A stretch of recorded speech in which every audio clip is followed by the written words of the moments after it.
Heyrist eitthvað í mér? Þarna það, komið öll sæl og blessuð. Klukkan orðin 17:30, komið tími til að bretta upp ermar. Spurningum ég fáið kannski þumal frá Stefánu að streymi sig í lagi. Og það í lagi.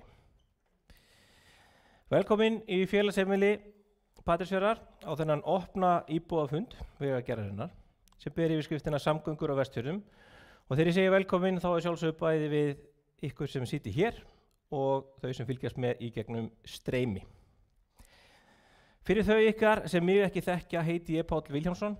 Ég formaður bæjarráðs í Vesturbyggð og formaður innviðanefndar fjórðungssambands Vestfirðinga. Ég hef fengið það hlutverk að opna þennan fund og geri það hér með. Ég vil byrja á að þakka Vegagerðinni kærlega fyrir að hafa frumkvæði að því að halda þennan opna íbúafund með okkur Vestfirðingum. Við sem búum hér og störfum í þessum landshluta þráum fátt ef nokkuð heitar en góðar og greiðar samgöngur sem tengja samfélögin okkar innbyrðis við hvert annað og svo við þjóðveg 1. Til mikils ætlast. Eða hvað? Töluvert hefur áunnist á síðustu árum en betur má ef duga skal. Undanfari árið hef ég starfað sem kjörinn fulltrúi mín sveitafélags Vesturbyggð. Hvar sem ég kem og hitti fólk, hvort sem það út í búð heima í héraði eða aðra kjörna fulltrúa á Vestfjörðum eða landinu, ráðamenn eða bara vini og kunningja í góðu tómi með kjöt á grillinu og eitthvað misjafnt í glasi, að þá koma samgöngumál á Vestfjörðum alltaf upp á yfirborðið og í umræðuna. Samgöngur á Vestfjörðum hafa alltaf verið mikil áskorun, það engum blöðum að fletta. Marga erfiða fjallvegi að fara á milli byggðakjarna og undirlendi lítið og því vegir oft undir bröttum hlíðum. Staðreyndin sú að Vestfirðir eru ennþá langt á eftir öðrum landslutum í gæðum samgangna og vetrarþjónustu og viljum við að sjálfsögðu breytingar á því hið snarasta. Að því að mitt áhugamál liggur í heimi íþrótta og leikja, þá hef ég stundum sagt við þetta fólk sem ég lendi á spjalli við að mér líði eins og ég sé að reyna að spila fótbolta við aðra íbúa þessa lands. Ég á tánum á mölinni í myrkrinu að spila við þá sem leika á takkaskóm á nýju hybrid gervigrasi undir flóðljósum. Aðrir spila bridge á meðan við spilum veiðimann. Þar sem minni líkur á því að draga rétt spil heldur en rangt. Þannig kem ég því í orð hvernig mér líður sem Vestfirðingi og ég tel það víst að ég tala fyrir fleiri. En til að fá það sem maður vill þarf maður að gera það sem þarf. Og núna tel ég að við þurfum að taka saman spilin, stokka þau og gefa upp á nýtt. Að við fáum að spila að minnstakosti sama spil og aðrir og fáum jafnmörg spil á hendi og við eigum skilið miðað við stöðuna. Við Vestfirðingar þurfum nefnilega miklar fjárveitingar til landslutans til þess að jafna þá stöðu sem upp komin. Og þó svo enginn sé hér í dag, reyndar mögulega, sem útdeilir þessu fé, að þá þurfum við alla borð í þessa skútu, hvort sem það við sem kjörnir fulltrúar, eða við sem íbúar, eða stjórnendur og starfsfólk Vegagerðarinnar, við þurfum að vinna alla á okkar band með okkur í baráttunum féð. En áður en ég afhendi fundin fundarstjóra, þá ætla ég að gefa ræðumönnum dagsins heillaráð alveg ókeypis. Það var nefnilega þannig að hér í þessu húsi fyrir nokkrum árum var ráðherra samgöngumála staddur í svipuðum tilgangi og nú, á opnum íbúafundi. Hann opnaði mál sitt með því að ávarpa fólki í salnum og segja góðir hálsar. Eigum við ekki bara að segja að hann hafi ekki beint slegið í gegn með því að ég tel góðlátlega gríni.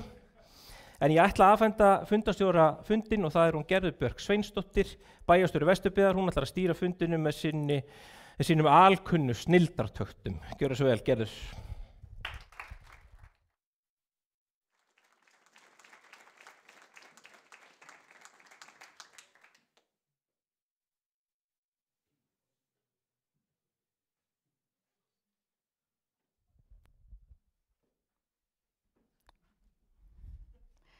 Komið sæl og velkomin til þessa fundar í félagsheimili Patreksfjarðar samgöngur á Vestfjörðum. Ég heiti sem sagt Gerður Björk Sveinsdóttir og ég bæjarstjóri Vesturbyggðar og ég ætla að vera fundastjóri hér í dag. Ég veit ekki með ykkur en ég búin að vera mjög spennt fyrir þessum fundi og fá tækifæri hér til að eiga opin samskipti við Vegagerðina samgöngur á Vestfjörðum sem okkar allra brýnasta forgangsmál. Því eins og við höfum svo oft komist að þá virðast öll mál eiga upphaf og endi í samgöngum. Og þegar gerðar eru tilraunir til þess að fara með umræðina annað, þá endum við alltaf á sama stað, að ræða samgöngur. En samgöngur ekki bara malbygg eða malbyggsblæðingar, eins og við heyrum kannski meira af þessa dagana. Samgöngur eru vetrarþjónusta, viðhald, göng og ekki göng, forgangsröðun, hvort það þurfa að bíða í 3 ár eða 50 ár, vegrið, flug, ferjur, vegslóðar, tengivegir, stoppvegir, héraðsvegir og allt hitt. Þið þekkið þetta. Við erum komin hér með gesti frá Vegagerðinni sem að ætla að fara yfir þessi mál með okkur. Ef ég fæ þetta til að virka hérna, þá ætla ég að kynna dagskrárna. Það alveg að kalla tæknimann hérna til þess að skipta glæru. Nei, þetta komið upp hérna. Herru, hann Páll Vilhjálmsson, hann búinn að flytja okkur hérna ávarp og hérna bjóða okkur velkomin. En svo mun Sigurþór Guðmundsson, verkefnastjóri á framkvæmdadeild Vegagerðarinnar kynna nýframkvæmdir og þar á eftir kemur Pálmi Þór Sævarsson, svæðisstjóri Vestursvæðis og fer yfir stöðu vegakerfisins og svo Bergþóra Kristinsdóttir, framkvæmdastjóri þjónustusviðs, mun fara yfir vetrarþjónustuna og loka orð mun eiga Bergþóra Þorkelsdóttir, forstjóri Vegagerðarinnar. Það verður boðið upp á spurningar hér eftir að þessum erindum lýkur og þá munu fundarmenn setjast hér í pontu á pallborð segi ég og þið munu geta boðið upp spurningar til þeirra. Það verður jafnframt boðið upp á að setja fram spurningar í Slido og ég kannski fer aðeins betur yfir það bara með ykkur eftir hvernig það virkar. En þá langar mér að bjóða hér í pontu fyrstan Sigurþór Guðmundsson, verkefnastjóri á framkvæmdadeild Vegagerðarinnar. Gjörðu svo vel.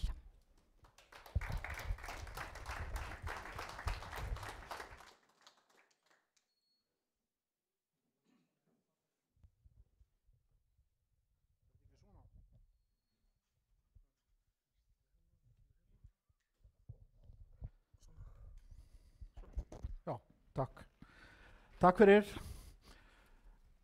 Þetta nú eiginlega allt komið í skrúfuna hjá mér. Ég klikka algjörlega á þessu.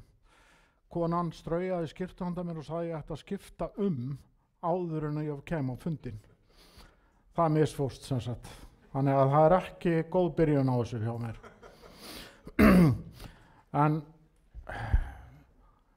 Og svo ég náttúrulega búinn að hlusta á Pál og hérna maður verður svona hálf hjartaslæra aðeins hraðar. En það hérna, þetta verkefnið sem ég ætla aðeins að fjalla hér og ég get lofað því að það okkar hjartans mál að reyna að klára vegi hérna á Vestfjörðum.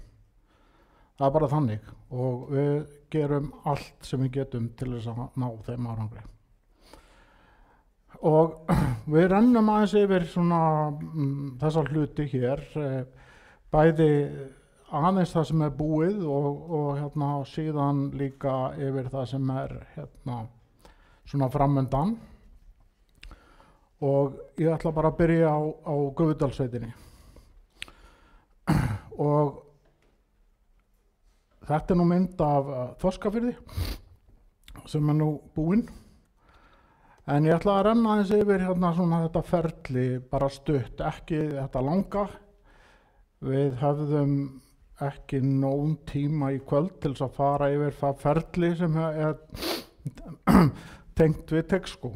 En samt að það sem sagt tímalínan 2019 og það stendur til 20 en ég bætti nú aðeins við þarna 21 einu atriði sko.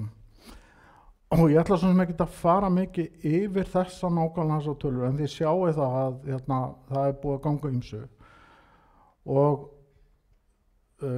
framkvæmdaleyfi var gefið út 10. mars og síðan er það kært. Og svona, ég ætla nú bara að segja það að dæmum áhuga okkar á því að koma verkinu áfram, að þá báðum við úrskurðarnefndina að fá að byrja á verkefninu áður en það væri búið að úrskurða. Og kröfum stöðvun var hafnað á framkvæmdum, þannig að við fengum að byrja og auglýsa fyrsta útboðssamfanga sem var Skálanes Gufudalsá. Og það er það sem er núverandi Vestfjarðavegur, og markmiðið var að reyna að losna við fyrir Vestfirðinga og okkur öll losna við sem mest á Malaslitlagi. Og þessi vegur verður svo í framtíðinni, hann er núna að nota sem Vestfjarðavegur, en verður í framtíðinni inn í Gufudal. En við lögðum aðeins meira í hann og gerðum hann þannig að það væri hægt að nota hann á Vestfjarðaveginum. Nú, niðurstaða úrskurðarnefndar kom hann 1. október og strax í janúar árið eftir auglýstu við þverun Þorskafjarðar. Og það var vildi svo skemmtilega til að dagur úrskurðarins þá voru við með stödd, við Guðmundur Valur vorum stöddir á Reykhólum á fundi að fjalla framtíðina í þessu. Og vorum við staddir í Grónesinu sem er á milli Gufufjarðar og Djúpafjarðar þegar að það var hringt í okkur og okkur tilkynnt að það væri fallinn úrskurður og það ætti að halda áfram. Gríðalegt gleðiefni fyrir okkur öll. Ekki alla en öll sem hjá Vegagerðinni. Nú, síðan þá erum við sem sagt búin að byggja Gufudalsá Skálanes sem er núverandi Vestfjarðavegur. Við erum búin að taka Kinnarstaði Þórisstaðir, það sem við myndum kallað þverun Þorskafjarðar. Það er búið að byggja Gufudalssveit Djúpadalsveg. Það gerðum við líka, það var til þess að komast að, til dæmis brúasmíðinni sem að verður í Djúpafirði. En síðast en ekki síst til þess að minnka Malasliðlag á Vestfjarðavegi. Það sem við notum núna Djúpadalsleiðina sem að verði framtíðar heimreið að Djúpadal sem Vestfjarðaveg. Og það var undirbúningur undir það að losna við Hjallahálsinn. Og síðan er það hinn frægi Teigsskógur sem er líka lokið núna. Og svo erum við núna að vinna í Hallsteinsnes Skálanes fyllingar og þar erum við sem sagt að undirbúa aðkomu að brúastæðum sem er út í firði og erum síðan búin að bjóða út núna brýr á Djúpafjörð 58 metra og svo við Grónes í Gufufirði 130 metra brú. Þetta er partur af því að komast áfram yfir og til dæmis minni brúin í Djúpafirði er til þess að hjálpa okkur með flæði sjávar svæðið þegar við þurfum að þrengja aðeins að álnum sem er í Djúpafirði til þess að byggja stóru brúna. Þannig að það er forsenda til þess að við treystum okkur til þess að þrengja af álnum er að byggja þessa brú. Og svo líka með aðkomu annað að það sé brúin í Gufufirði sé líka klár. Þannig að síðan stefnum við að útboði á stóru síðasta áfangan raunverulega í Gufudalssveit í lok árs eða sem sagt í haust lok árs. Ég veit ekki alveg nákvæmlega með tímasetning á því en það stefnum við að og þá verður það sem sagt brúin, stóra brúin í Djúpafirði sem er 250 metra löng, verður 250 metra löng og það er þá frágangur vega. Við erum nefnilega núna að keyra út fyllingar og setja rofvarnir til þess leyfa fyllingunni að jafna sig. Það frekar svona dapurt efni sem í skeringunni við Melanes og við erum að leyfa henni að jafna sig og svo líka ákveðin sviksvæði í Djúpafirði sem við þurfum að huga að og þurfum að komast út á sem fyrst og erum að reyna það til þess að meta það og þessi hlutir til dæmis eins og sig getur við tekið dálítinn tíma en með þessari aðferð núna sem við erum að stefna að og með þessa tímasetningar að þá erum við að stefna því að þetta gangi bara allt upp og við verðum þá komið með veg þarna yfir bestafalli 26 en hugsanlega til 27 en þetta alveg ég get lofa því að verða að vinna á fullu að reyna að klára þetta og hér erum við með mynd af öllum fjörðunum sem við verum að fara yfir Gufufjörð, Djúpafjörð og Þorskafjörð og þetta sem sagt svona lítur þetta út ég ætla ekki að fara yfir þetta aftur ég fór aðeins yfir þetta áðan og ætla bara að sýna ykkur svona áfangana sem hafa verið og við erum stödd núna og erum byrjuð að fara út í Djúpafjörð og erum komin frá Hallsteinsnesi aðeins út líka út fyrir brúastöpul á Stórubrúnni sem að verður og síðan eru þessar 2 brýr sem eru 7. áfangi og loka áfangin svo Stóra brú á Djúpafjörð þetta planið og þetta það sem við erum búin að vinna að og það náttúrulega verið ýmislegt engar afsakanir, ég meina það alveg óþarfi en ég bara svona smá skýring að við vorum nú að vinna í þessu í COVID til dæmis og við höfum lent í sem náttúrulega dálítið áfall verulegri verðbólgu og verulega fjárhæðir sem við höfum þurft að greiða fyrir það Nú mynd síðan af Gufufirðinum og þetta lítur aðeins ég veit ekki hvort að hann var að segja betur út en þetta svona flott mynd það þarna byggðum við 119 metra bráðabirgðabrú til þess að halda flæði í firðinum og svo aðeins lengra þá verður endaleg brú byggð alveg við raunverulega þessa brú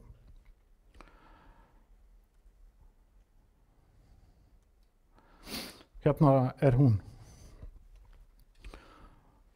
vonandi gengur þetta bara fínt þetta á ekki að vera svo sem eitt vandamál með þetta en við þurfum að fá náttúrulega einhvern til að framkvæma þetta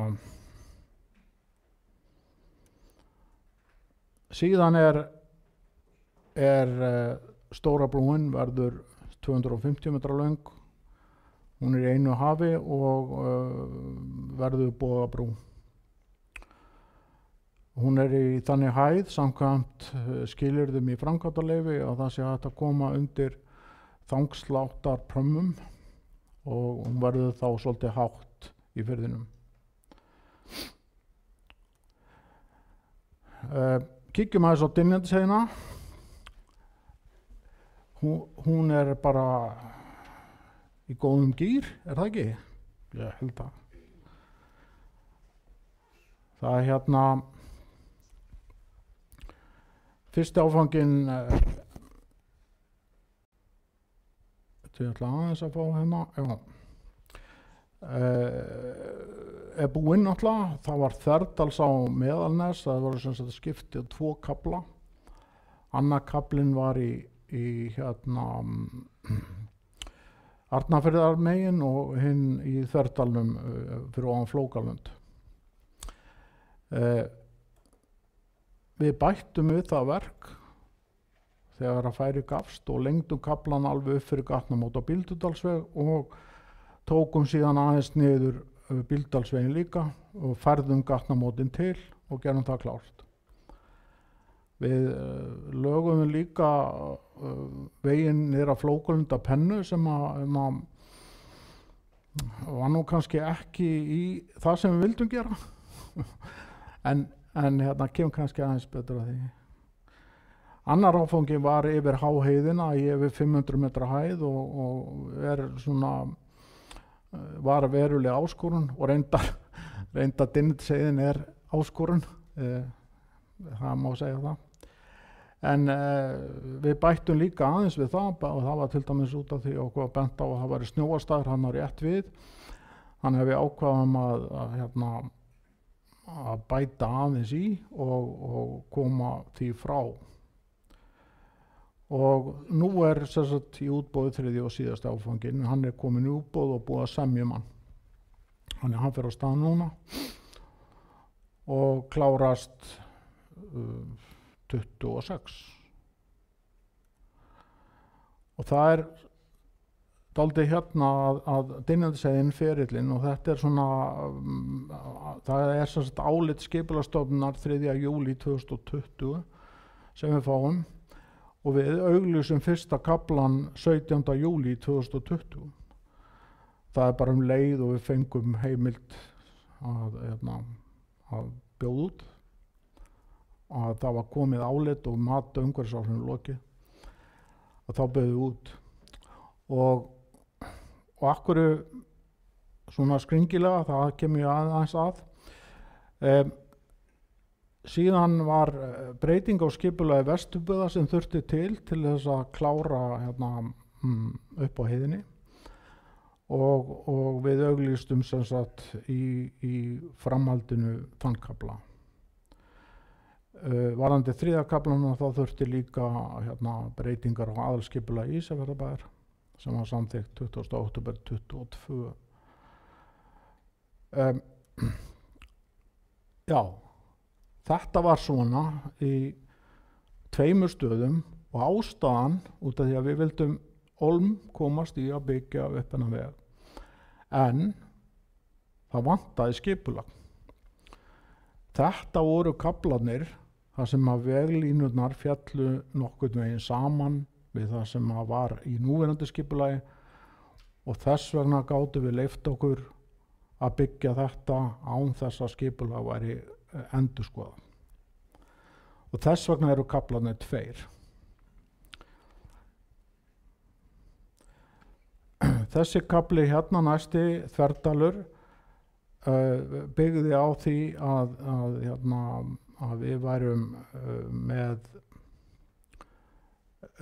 skipulag í lagi og við bara skelltum okkur í hann næst.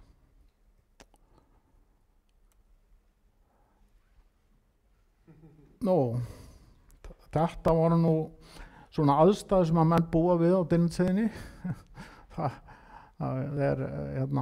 En þetta gekk samt ótrúlega vel og í raun lígilega vel á köflum og þeir eiga hróskilið þessi verktaka sem hafa unnið við þetta. Hér á Dynjandisheiðinni þetta íslenskir alverktaka sem tóku fyrstu kaflana og tóku svo sem undirverktaka Suðurverk í Meðalnesinu sem sem sagt við Mjólkárvirkjun og ótrúlega flott vinna. Síðan tók Suðurverk annan áfanga og gekk bara mjög vel líka og að síðustu núna Borgarverk með síðasta áfangan á Dynjandisheiði. Vonum að það bara gangi sem best. Aðeins að fjalla að við, eins og ég sagði áðan, þá lagfærðum við veginn niður að Flókalundi. Við eigum reyndar eftir að ganga endalega frá honum, þannig séð, með slitlagi.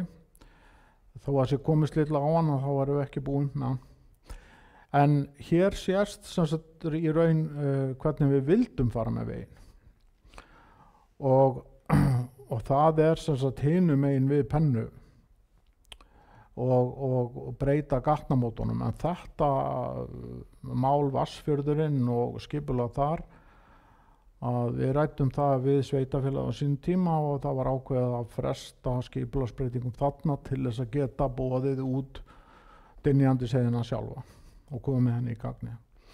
En þetta náttúrulega ekki kannski viðunandi,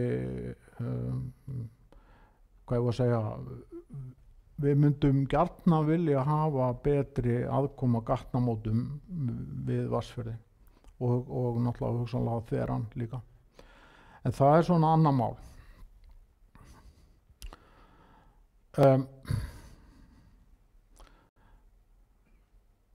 Þetta sem sagt viðbótin sem við tókum og svo hérna þetta lengingin sem við tókum sem sagt upp frá Þverdalsá, upp frá stóru skeringunni sem þar upp frá og hérna og lengdum kaflan hérna upp að Norðdalsánni.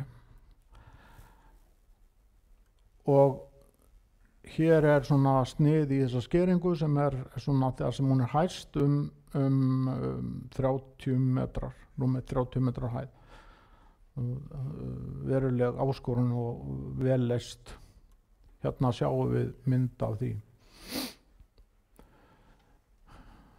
Þegar við erum að gera svona, þá reynum við að gera þetta svona, hvað ég var að segja, eins náttúrulegt og við getum. Alltaf má gera aðeins betur, sko. Ég ekki að segja að ég sé alveg 100% ánægð með þetta, en sem sagt að við vorum að stalla þessa skeringu og reyna að búa til svona svipað landslag og hérna á svæðinu, eins og við sjáum hérna fyrir ofan. Það hefði mátt gera þetta betur.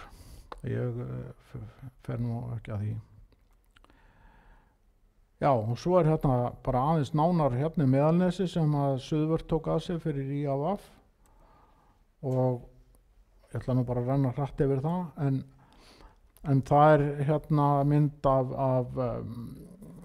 sem sagt vegagerð þar og þið sjáu það að vegagerð, maður verður alltaf jafn hissa hversu hræðilegt þetta þegar að verða að vinna þetta. En svo verður þetta einhvern veginn betra. Og hérna þetta annar áfangin já og hann búinn og þar erum við með þetta flotta áningastað sem ekki alveg fullbúinn en á eftir að hann samt nokkuð veginn tilbúinn bara en það eftir svona smá frágangur. Og hér sjáum við nýjan veg eins og hann og þið sjáum hérna til dæmis hvað það breytt í kringum veginn og þetta gert út af snjó og til þess að minnka hann og við erum líka að fá ábendingar hugsanlega staði það sem má bæta úr og við skoðum það að reyna að gera það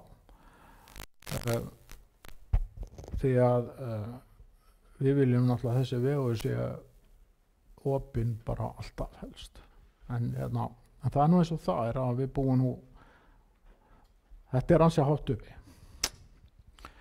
Nú, svo kemur síðasti áfanginn og þetta hann, verklok haust 26.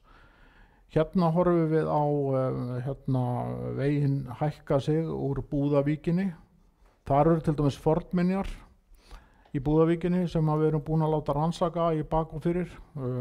Ekki reyndar alveg nóg, virðist mér, en við höfum fengið leyfi til að leggja veginn þarna fyrir ofan og byrjum að hækka okkur þarna í hæð strax og skera okkur inn í Búðavíkina.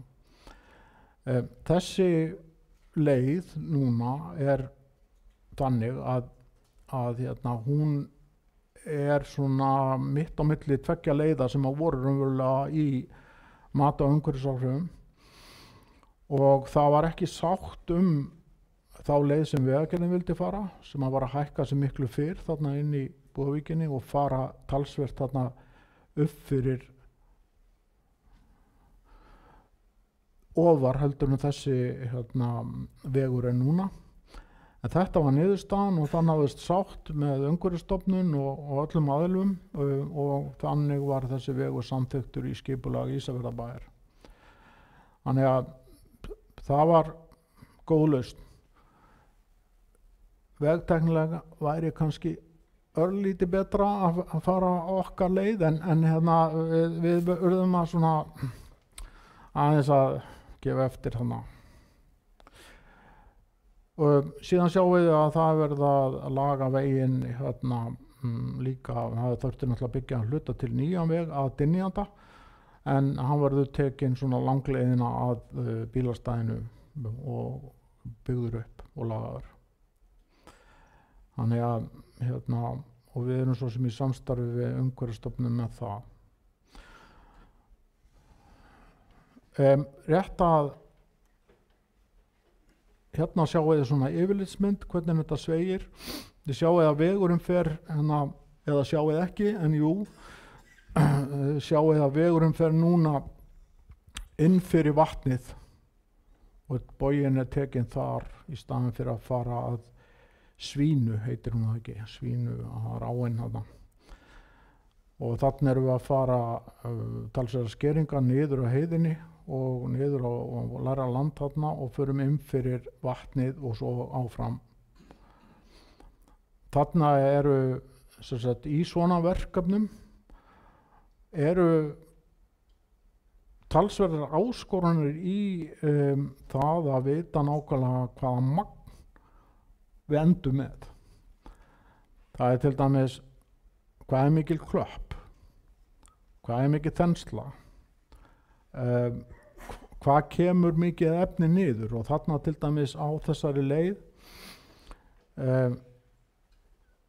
er talsverð svæði þar sem að gæti komið til umtalsvert umframmagn, gæti gerst sko. Það er alls ekki að segja að sé, en þetta er svona áhættumatið á þessu að það gæti gerst hjá okkur. Sumt er erfitt að rannsaka nákvæmlega, en við erum búin að reyna allt sem við getum til þess að finna út af því. En þá erum við sem sagt búin að gera ráð fyrir því að hugsanlega auka flá á vegum og bæta efni við ef þarf, því að þegar við klárum þennan þá er engin staður til þess að setja efni aftur. Það er þá búinn. Og hérna sjáum við aðra yfirlitsmynd, hérna sjáum við Dynjanda og hvernig þetta fer þetta svæði.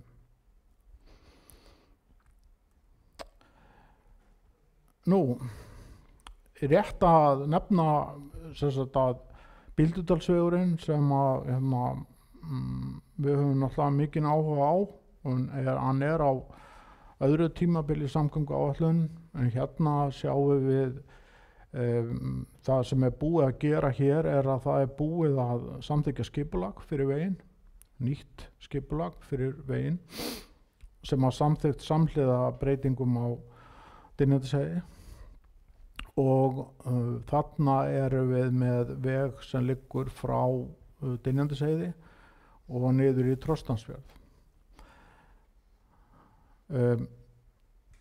Við erum núna að ræða við landeigendur þar kaup á landi undir veginn þar. Þannig og svo höldum við áfram niður eftir. Ég veit ekki alveg, ég held að þetta væri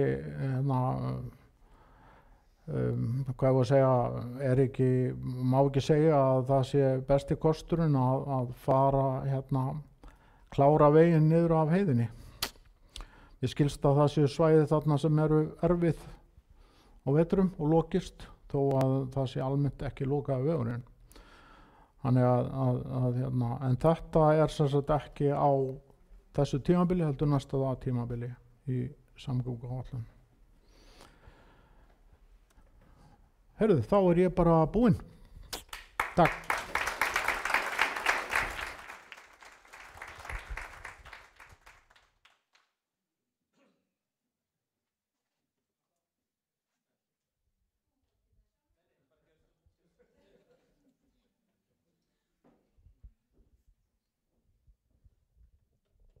Síðan menn eru mjög spenntir að komast í pontu, þannig að ég skal bara hafa þetta stutt og þakka Sigurþóri kærlega fyrir þessa góðu yfirferð, og það hefur margt unnist í samgöngumálum á Vestfjörðum, en við höfum ennþá af ýmsu að taka, höldum áfram.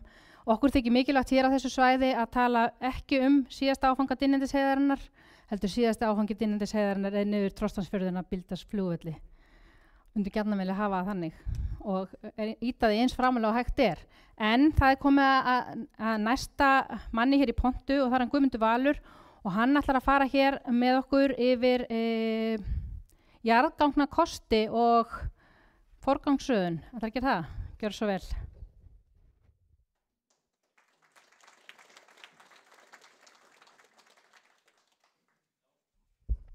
Já, komið sæl. Já, gaman að vera með ykkur í dag. Ég ætla aðeins að segja ykkur frá samhenginu og stöðu og samgönguáætlun og þá hvernig við höfum verið að nálgast jarðgangakosti og forgangsröðun þar. Staðan á samgönguáætlun er svo að við erum að vinna eftir áætlun sem var samþykkt á Alþingi í júní 2020 sem heitir samgönguáætlun 2020-34. Hún var svo endurskoðuð í júní árið eftir í framhaldi af fjárfestingarátaka COVID og en náðu þá til þessara 5 ára aðgerðaráætlunar 2024. Haustið 2023 var svo lögð fram tillaga nýrri áætlun 24-38. Hún var lögð fram á haustið 2023 en var ekki afgreidd á síðasta þingi en hefur náttúrulega verið til til hliðsjónar. Þá erum við náttúrulega líka að vinna inn í opinberum fjármálum, þannig að fjármálaáætlun 2025-2029 er náttúrulega plagg sem við erum að vinna með og svo náttúrulega síðast á fjárlögin 2025. Þannig að þetta er svona samhengis áætlana. Og bara til upprifjunar að þá, hérna er þessi samkvæmlega 24-38. Bara til upprifjunar, mér finnst að í henni eru skilgreind ákveðin lykil viðfangsefni og þetta það sem við erum að fást við í dag og margt af því sem er í umræðunni, við erum að tala um fækkun slysa í samgöngum, uppsöfnun viðhaldsþörf, þarna er búið að setja það á oddinn sem lykil viðfangsefni, fjármögnun samgöngu innviða, fækkun malarvega, vetrarfærð, þungaflutningar, samdráttur í losun gróðurhúsalofttegunda og aðlögun að loftslagsbreytingum. Þannig að allt er þetta viðfangsefni sem er þekkið í úr deiglunni síðustu mánuðina raun og veru. Ef við tölum bara í rammanum sem eru að vinna, þar eru kynnt verkefnasafn upp á 700 milljarða í þessari áætlun 24-38 sem að í viðhaldi er gert ráð fyrir 250, nýframkvæmdir 250 og svo eru utan ramma í fjármálum sem eru þá eins og Ölfusárbrú sem er greitt fyrir með gjaldtöku og svo jarðgangaáætlunin í heild sinni. Til upprifjunar, þetta er lítið hér að Sigurþór er búinn að fara í gegnum verkefnin í Gufudalssveit og Dynjandisheiði og svo er þá tilgreind á þessum 5 ára aðgerðaráætlun. Í fjárfestingarátakinu tókst okkur líka að bæta við nokkrum einbreiðum brúm, Botnsá í Tálknafirði, Bjarnadalsá, Hattardalsáin, þannig að það er búið að fækka einbreiðum brúm í kjördæminu eða á svæðinu. Í langtímaáætluninni er fjallað Bíldudalsveg einnig. Ekki en ef við förum í þessi hvernig við náðum að efna samgönguáætlunina raun og veru. Það er búið að ljúka tilgreindals yfir 50 verkefni á þessari 15 ára aðgerðaáætlun 15 ára áætlun. 40 af þeim er lokið en 10 er ennþá í undirbúningi. Þannig að það er ótrúlega mörg verkefni sem eru tilgreind í þessari 15 ára áætlun 2020 er lokið. Ekki náðu að fylla algjörlega. Það hefur verið misjafnt milli fjárlaga og samgönguáætlunar og það er viðfangsefni sem við erum að eiga við. 22 munaði 1,5 milljarði sem er þá að framkvæmdastig í nýframkvæmdum þarf að vera lægra. Árið 2023 var misjafnt með yfir 3 milljarðar í stefnuplagginu í samgönguáætlun og til viðbótar að þá er náttúrulega verðlagsbreytingar. Samgönguáætlun 2020 er sett fram á verðlagi sem var þá í október 2019. Þannig að það er ekki hægt að uppfylla í raun og veru öll verkefnin sem eru tilgreind í 2020-2024 af því að fjármunir hafa bara ekki skilað sér í gegnum fjárlög eða fjármálaáætlun. Og hér er bara dæmi verkefni sem eru í þessum voru tilgreind á þessu árabili sem hafa ekki komist til framkvæmda. Og þar má telja breikkun hringvegar Hveragerði, breikkun hringvegar Suðurlandsvegar upp frá Reykjavík, Veiðileysuháls átti að hefjast 24, nýbrú á Skjálfandafljót við Fosshól sem er umferðarmesta einbreiðabrú á hringveginum, norðausturvegur Brekknaheiði átti að hefjast 23-24, hann var boðinn út núna opnuð tilboð í síðustu viku og svo Axarvegur. En sem skýrist af því að þessi fjárlögin hafa ekki elt alveg samgönguáætlun. Í dag erum við að vinna eftir fjárhagsramma sem var samþykktur á Alþingi í júní 2024 í fjármálaáætlun sem að tilgreinir 27-29 milljarðar af þessu árabili til framkvæmda vegagerðinu og þar að verum 12 til 14 í nýframkvæmdir og í viðhaldi 74 samtals á 5 árum. Við höfum sett fram þessar tölur sem var fjárfestinga þörf, svo komum fram, við höfum sagt 20 milljarðar í viðhaldi í venjulega árferði er eitthvað sem ætti að duga okkur, en auðvitað erum við uppsafnaða viðhaldsskuld og allt það. Þannig að við fjárfestingastígi sem við höfum talið vera eðlilegt eru á þessu 40 til 45-50 milljarðar sem við teljum er mjög auðvelt að koma til framkvæmda. Og það er þá hugsum viðhaldi 20 og nýframkvæmdir 24-30 milljarðar. Ef við fjöllum með jarðgöngin, að svona birtist það í þessari síðustu samþykkt Alþingis 2020, að þá voru verið að ljúka við Dýrafjarðargöng og tilgreinda Fjarðarheiðargöng væru næstu göng ásamt Mjóafjarðar- og Seyðisfjarðargöngum. Og í þessari sömu samgönguáætlun að þá kom fram að þetta vinna heildstæða greiningu á öllum jarðgöngukostum á landinu, meta valkosti og á þeim grunni forgangsraða jarðgöngukostum til lengri tíma. Og þar voru tilgreind ákveðin verkefni, Ísafjörður-Súðavík, Siglufjarðarskáð, Fljótunum, Brekku-Múlaganga, Lónsheiði, Tröllaskagagöng og jarðgöngum milli Vopnafjarðar og Héraðs.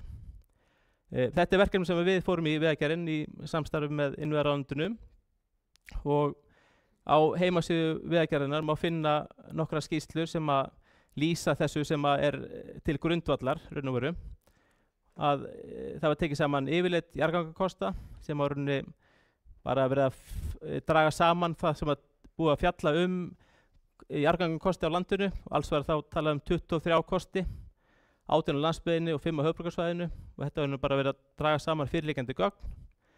Við fengum Háskólann á Akureyri með okkur í að meta áhrif á byggðaþróun, tengingu atvinnusvæða, arðsemi og fleira og svo skýrsla liggur fyrir frá því í 22 og svo uppfært í maí 23. Og á þessum grunni þá vann Vegagerðin þá tillögu á forgangsstöðun sem hún lagði fyrir innviðaráðuneytið og innviðaráðherra á þeim tíma og var þá grunnurinn af því sem birtist í þingsályktun samgönguáætlun sem tekur þá mið af þessum markmiðum áætlunar greiðar samgöngur, öruggar, hagkvæmar, umhverfislega sjálfbærar samgöngur og jákvæða byggðaþróun og eins hversu brýnt þessi vandamál eru sem verið að leysa. Og hér sést bara kort af þessum verkefnum sem var lýst þarna og tenglar á þessar skýrslur sem eru á heimasíðu Vegagerðarinnar. Yfirlitsáætlunin, skýrsla Háskólans á Akureyri og svo okkar tillaga jarðgangaáætlun. Hún birtist á þennan hátt hér að Fjarðarheiðargöng voru sett efst á blað, kjölfarið Fljótagöng, Brekku-Hvalfjarðarganga, þá var það göng milli Ólafsfjarðar og Dalvíkur, göng milli Ísafjarðar og Súðavíkur, samhliða Brekkum-Breiðadalsleggjar og þá Seyðisfjarðar-Mjóafjarðargöng, göngum Mikladal-Hálfdán, Klettsháls og svo Öxnadalsheiði. Uppleggið á þessum tíma var að setja fram einhvers svona framkvæmdaplan áætlun sem að auðvitað tók mið af því til að geta undirbúið næstu göng. Til þess að undirbúningu sé markviss þá þarf að hafa einhverja forgangsstöðun og hér er þá sett upp plan upp á 30 ára plan hvernig var þetta nálgast þessi verkefni sem voru í heild sinni held í kringum 80 km af nýju jarðgöngum. Til samanburðar að þá jarðgöng á Vegagerðinni í dag eru 64 km, þannig að frá 1988 til 2020 að þá voru grafnir að meðaltali 2 km á ári. Það var stoppað 2010 og svo aftur núna frá 2021 frá Dýrafjarðargöngum hefur ekki verið jarðgangagrefti. En þannig að þessi framkvæmdaáætlun sem er sýnd áður upp á 80 km á 30 árum, hún er bara nokkurn veginn í takt við það sem við höfum verið að byggja frá 90 til 2020. Það er ekkert meiri framkvæmdarhraði en það. Við förum örstutt yfir bara hérna fyrir vestan hvaða verkefni eru tilgreind þar.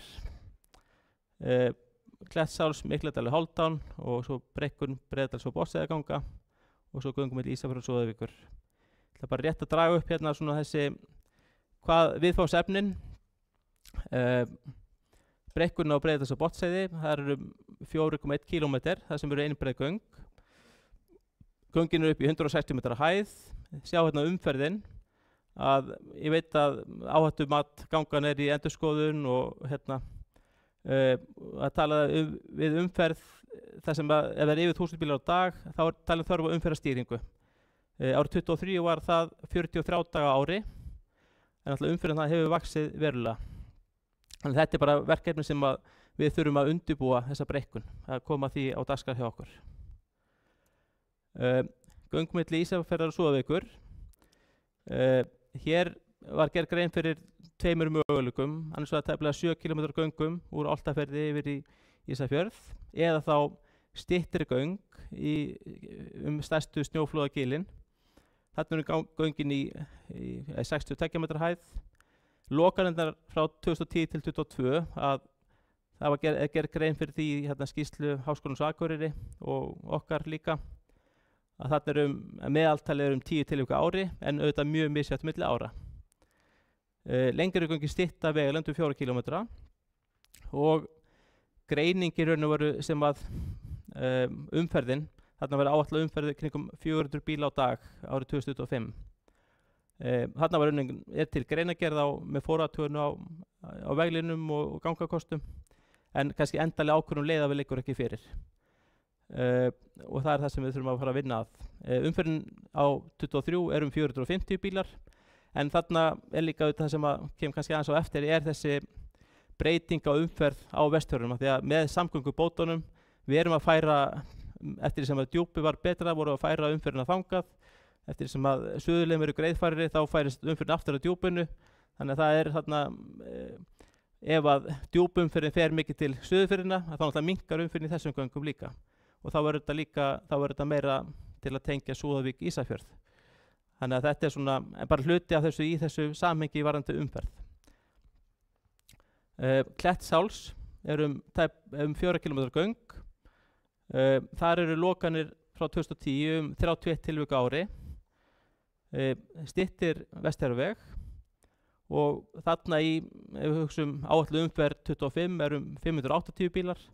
Þetta kemur í skýrslu RHA og svona yfirfærið af okkur en umferðin 23 var 210 bílar.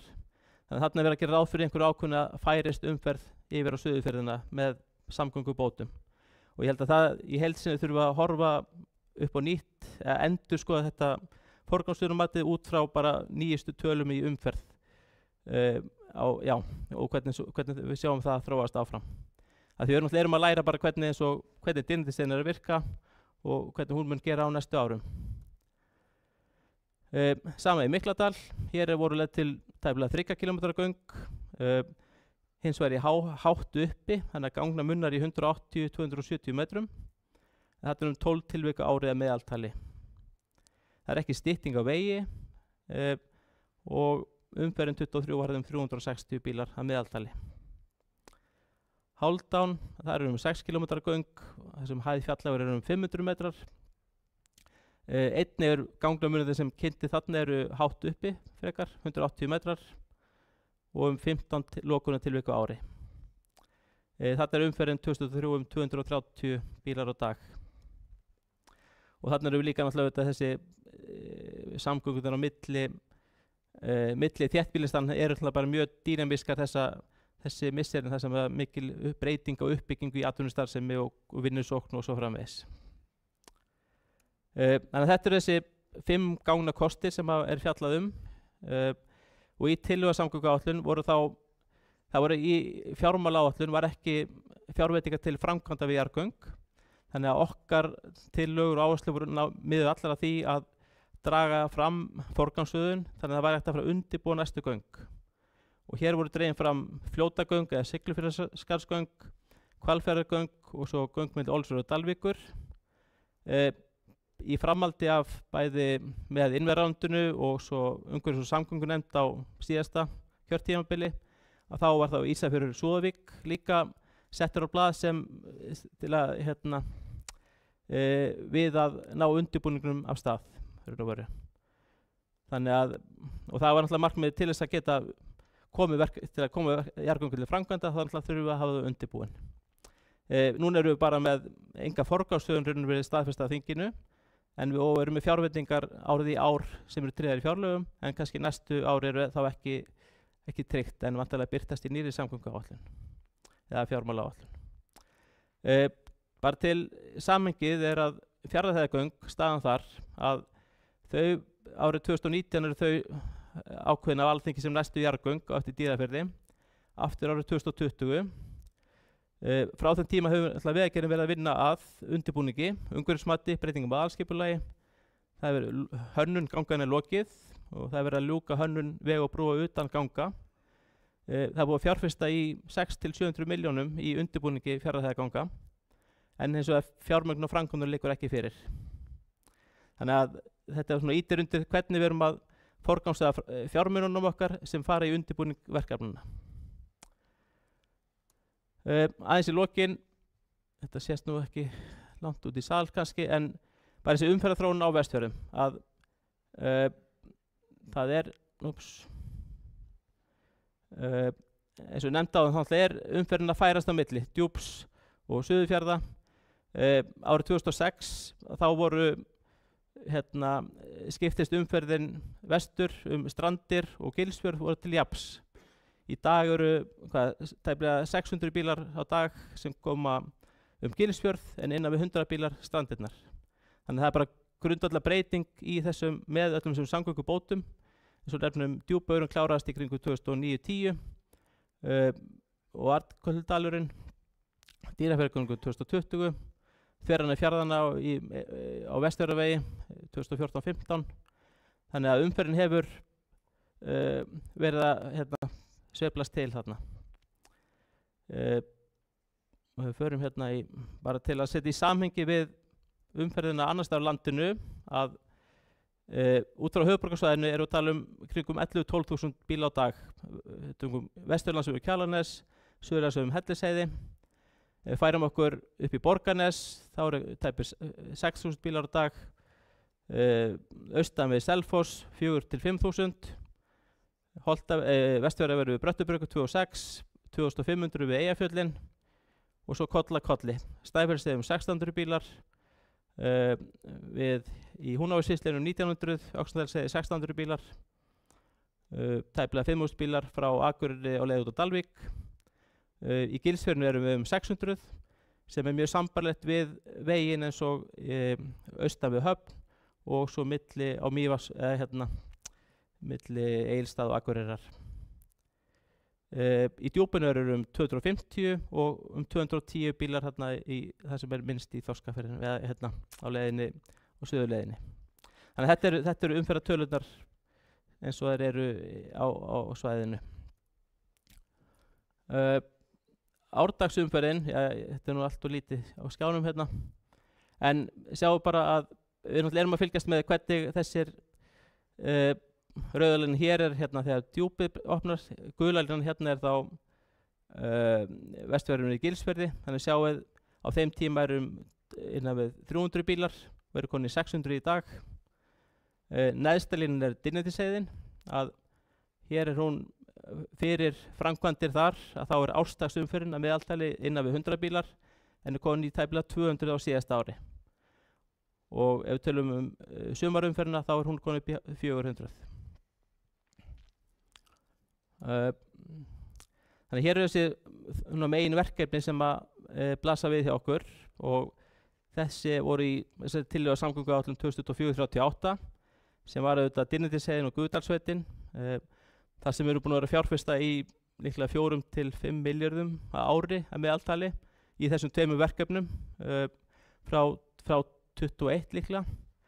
Og markmiðið var alltaf, eins og Sigurþór fór yfir áðan, með að nýta koma sem hraðast til í fjárfestinguna verkefnunum og áfangunum eftir því sem að mögulegt var. Við höfum ekki getað farið eins hratt og við hefðum getað en við erum bara stýrða því fjármagni sem við fáum og þurfum að ráðstafa því og fyrir allt landið. Við vorum líka með endurbyggingaverkefni í samgönguáætlun, Reykhólasveit og Snæfellsnesveg sem voru búin að draga upp að þessa vegi þyrfti að endurbyggja en síðar þá. Þannig að þessi verkefni framöndan sem að við erum hjá okkur það er alveg 5 jarðgangaverkefni tilgreind sem eru þá 20–25 km af jarðgöngum. Framkvæmdatímann á þeim voru 10–12 ár eins og það var stilt upp í töflunni.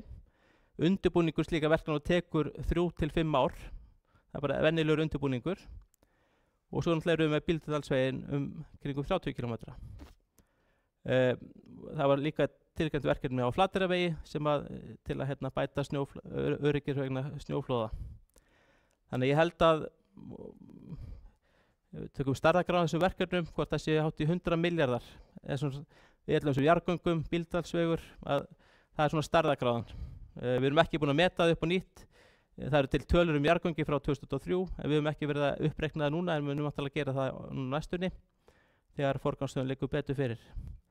Þannig að þetta er svona staðan. Þannig að ég veit ekki hvort að við förum úr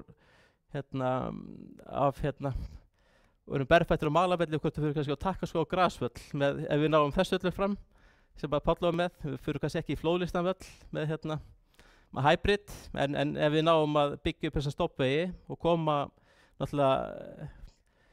Malavellinum í burtu, þá bara er ótrúlega miklum áfangar náð og ég sem er bara ótrúlega stutt í raun og veru. Það sé gott í byrði. Takk fyrir mig.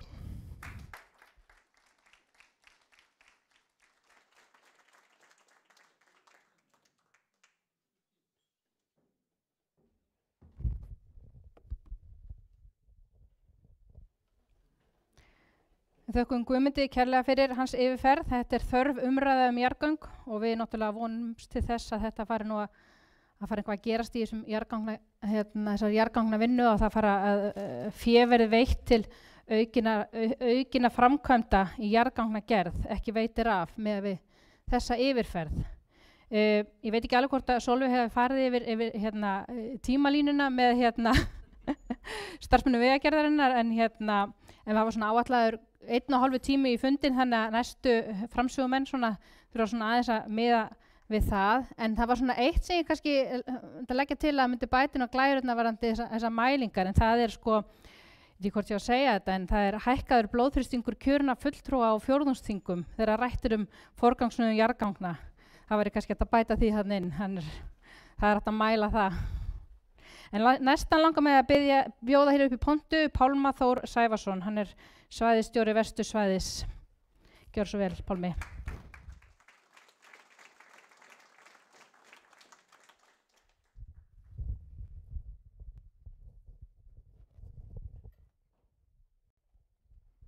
Svona, heyrist í mér? Herðu, já, ég heiti Pálmi Sævarsson og er svæðisstjóri Vegagerðarinnar á Vestursvæði sem er Vesturland og Vestfirðir. Mér langar að taka það fram fyrst í upphafi að ég strauja mínar skyrtur sjálfur, þannig að það sé á hreinu.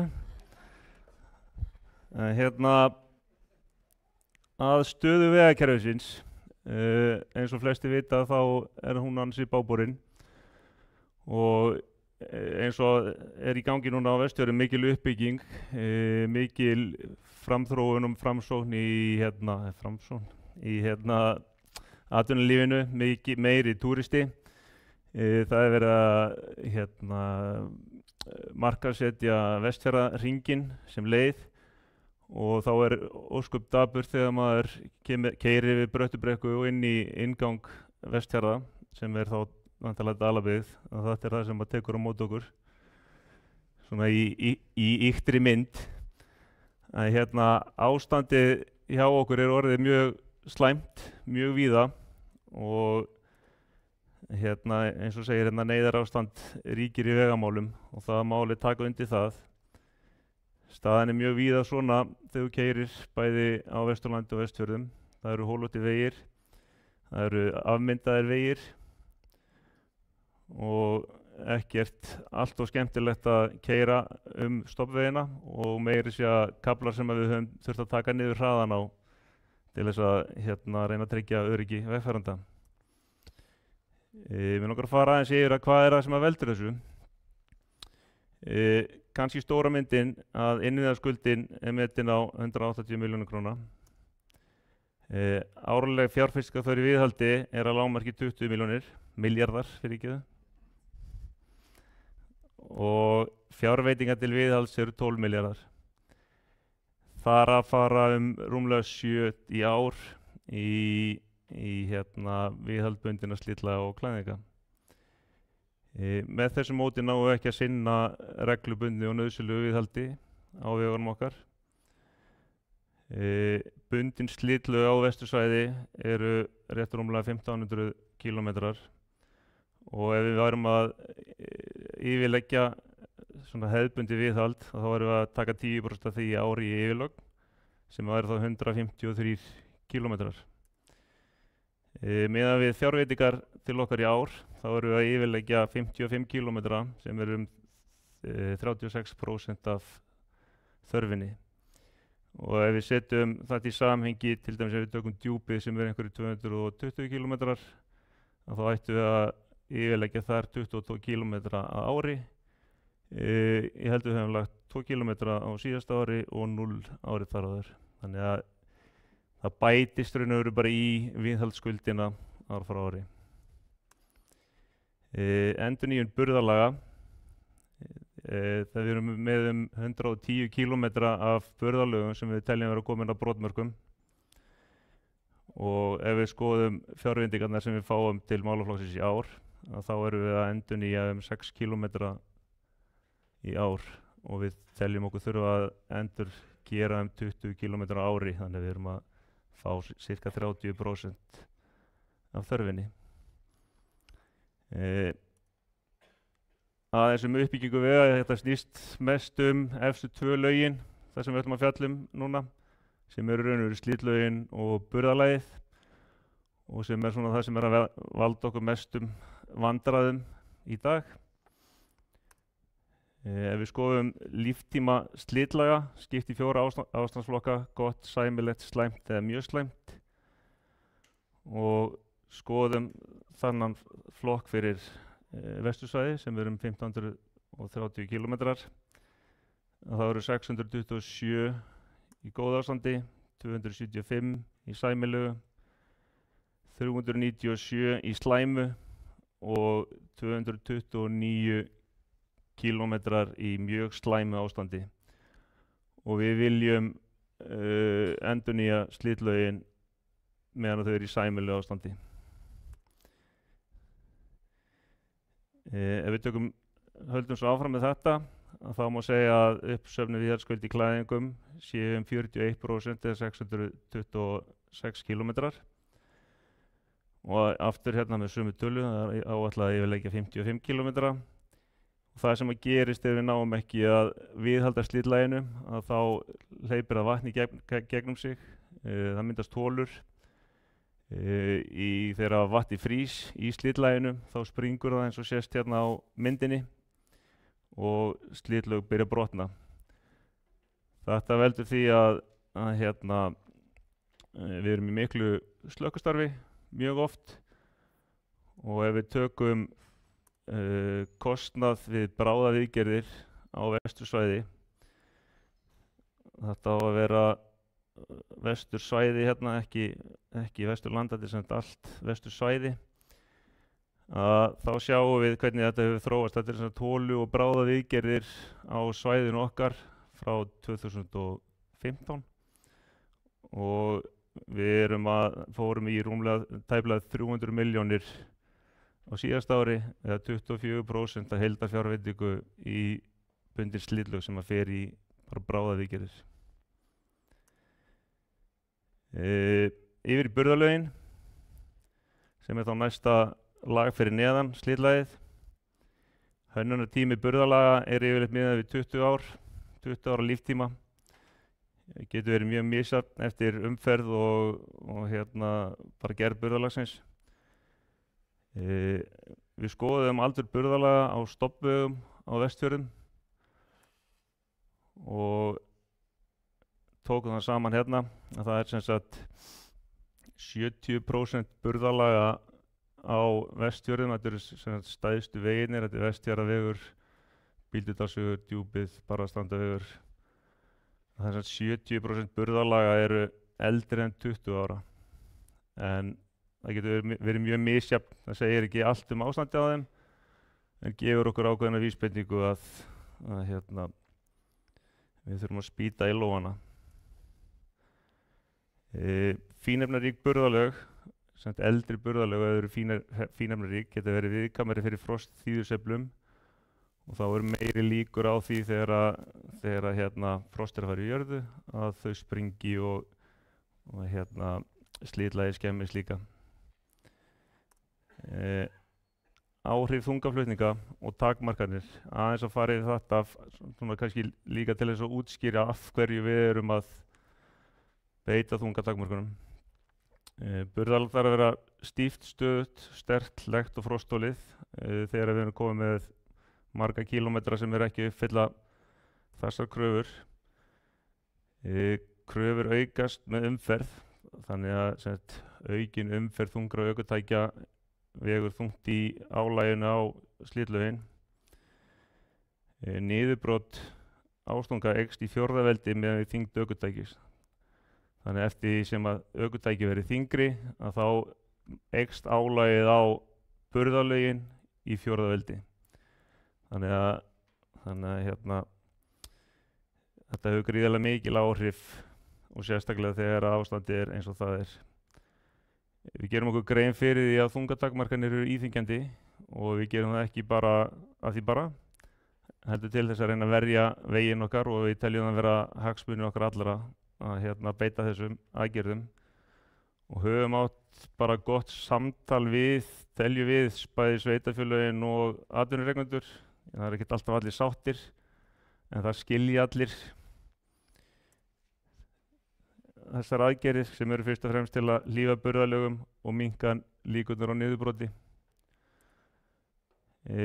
Hérna smá samanburður þegar við erum að taka úr viðauka 1 sem sem 11,5 tonn öxul niður í 10, þá erum við að minnka niðurbrotið 43% á burðarlaginu. Ef við tökum það úr 11,5 niður í 7,5 stendur hérna, þá erum við að minnka niðurbrotið 86%. Þannig sjáum við það að setja á þungatakmarkanir hefur gríðarlega jákvæð áhrif á endingu og líftíma vegarins og einn svona fullestaður vörubíll eða vörubifreið eins og 17.500 Volvoar. Ég sé nú nokkra hérna fyrir utan, þannig að þetta hefur áhrif. Viðhald vega, ef við sjáum hérna á myndinni, við viljum endurnýja vegi þegar áður en þeir koma, þegar þeir að detta niður í slæmt. Sjáu þið þessa myndi ekki þokkalega. Þegar þeir að detta niður í slæmt, þá viljum við endurnýja þá reglulega og eftir því sem að vegurinn brotnar meiri niður og verður lélegri því með aldrinum og því lélegri sem ástandið verður því dýrara verður viðhaldið og þetta það sem við erum að lenda í mjög víða, að við erum komin með allt og marga kílómetra niður í mjög slæmt eða slæmt sem verður til þess að endurbyggingakostnaðurinn verður mikið hærri í staðinn fyrir að við náum að halda veginu við með reglubundum hætti, að þá minnkar það líkurnar á niðurbroti og ónýtu slitlagi. Afleiðingar af þessum sjást nú oft í fréttunum, byggblæðingar og molna slitlag sem verður breytt í malavegi. Þetta eitthvað sem við viljum helst forðast og vonandi þurfum við ekki að tækla þetta aftur að fletta slitlagi af vegum og breyta þeim í malavegi, en það geti gerst. Mér langar að fara aðeins yfir vetrarblæðingar þegar það var nú bara núna í febrúar síðast í svona atburður hjá okkur í vetrarblæðingum. Orsakir vetrarblæðingar geta verið viðhald og endurnýjun burðarlaga ábótavant. Fínefnaríkt burðarlag þrýsti vatni upp í gegnum klæðinguna og þrýsti byggjunu með sér. Frostþíðusveiflur hafa mikil áhrif. Álag umferðar hefur líka mikil áhrif. Þannig og sérstaklega þungubílarnir þegar þeir þrýsta niður á fínefnaríka burðarlagið, að þá meiri líkur á að vatnið þrýstist upp og bílarnir rífi byggið á dekkin. Og svo það sem við sjáum oft þessa köggla, að hálkuvatnasandur og klæðingarefni og annað slíkt veldur kögglamyndun, það safnast upp á dekkin og það eru oft þessi kögglar og það sem þeir eru að sjá út um allt. Og þegar þetta er komið utan á dekkinu þá verður svona dómínó áhrif og þetta dreifist áfram, rýfur klæðningu upp. Við sáum það til dæmis núna í febrúari, þá var þetta að rýfa upp klæðningu af nýjum vegum sem voru klætt síðasta sumar. Það sem getur líka haft áhrif eru of mörg klæðningalög, þannig að þú ert komið of bygríkt efstalagið og það getur til dæmis verið ein orsökin að við náum ekki endurnýja burðarlögin og þá erum við að klæða yfir raun og veru sömu ónýtu kaflana ár eftir ár og þá verðum við bara með þykkara byglag. Þetta er ekki nýtt, það er alls konar haldið fram að þetta sé eitthvað sem gerist bara núna og að ekki gerst þegar að White var. Hérna eru myndir af vetrarblæðingum í White 1999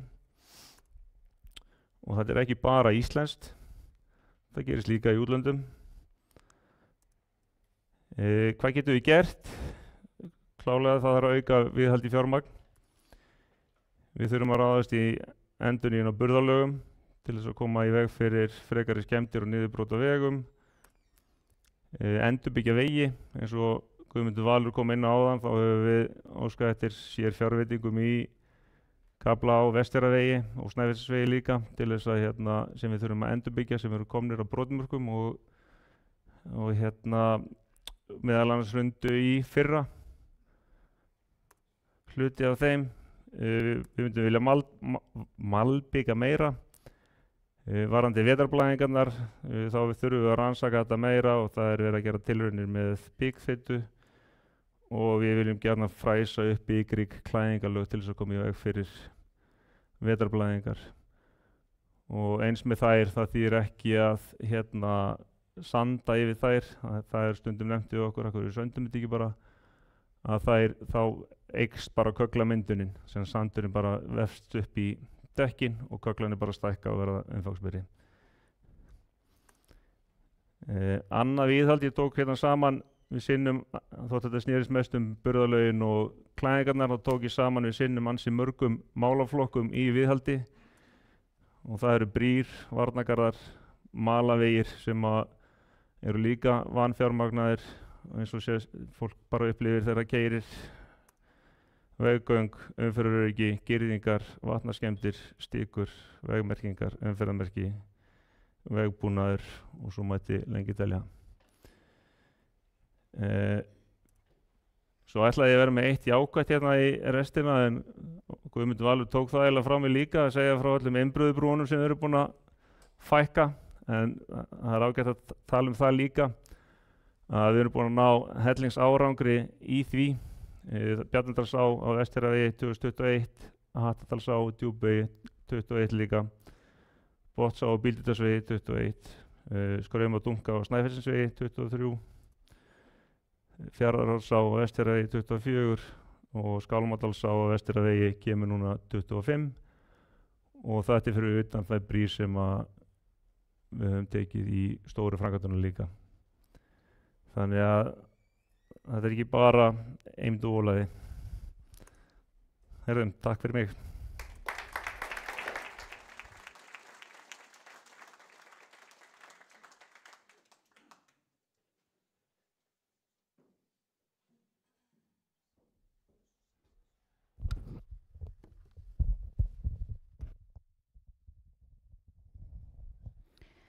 Þakka Pálma kærlega fyrir hans erindi. Þetta er kannski ekki beinlínis hressandi yfirferð en við skulum vona að það horfi til betri vegar. Náðus enginn. Jæja. En við skulum bjóða hér næsta upp í pontu Bergþóru Kristinsdóttur, framkvæmdastjóra þjónustusviðs og hún ætlar að fara yfir vetrarþjónustu með okkur. Gjörðu svo vel.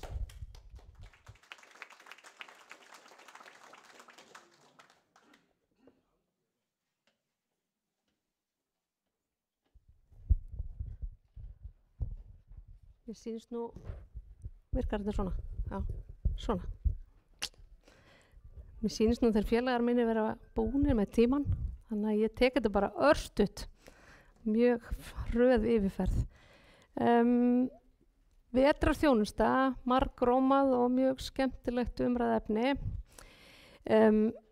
Svona aðeins bara örstutt í byrjun. Vetrarþjónusta formfast fyrirbæri, það eru vetrarþjónustureglur, staðfestar af ráðherra, auglýstar í stjórnartíðindum og núverandi vetrarþjónustureglur voru síðast auglýstar í janúar 2018 og hafa ekki tekið neinum breytingum síðan þá. Vegagerðin sér að greiða snjómókstur á þjóðvegum og í helmingamókstri á móti sveitarfélögum á nokkrum vegum líka. Helstu áskoranir þegar við tökum nýja vegi í notkun og verður spennandi að takast á við Dynjandisheiðina þegar hún verður komin í fulla rekstur og í fulla virkni. Í reglurnar eru frekar formfastar, það hafa innbyggðan ákveðin sveigjanleika þó og í grunninn eru vetrarþjónustureglurnar byggðar á þar sem við köllum annars vegar A til E-regla og svo hins vegar þjónustuflokkur frá 1 til 4 og þetta, fjarlægðir á milli þéttbýlisstaða og mikilvægi langleiða sem grunnurinn að þessu en jafnframt náttúrulega bara umferðarmagn sem í raunveru biblían í öllu það hvernig þetta flokkað. Vetrarþjónustureglurnar eru formfastar og ástæðan fyrst og fremst sú að reyna að gæta jafnræðis og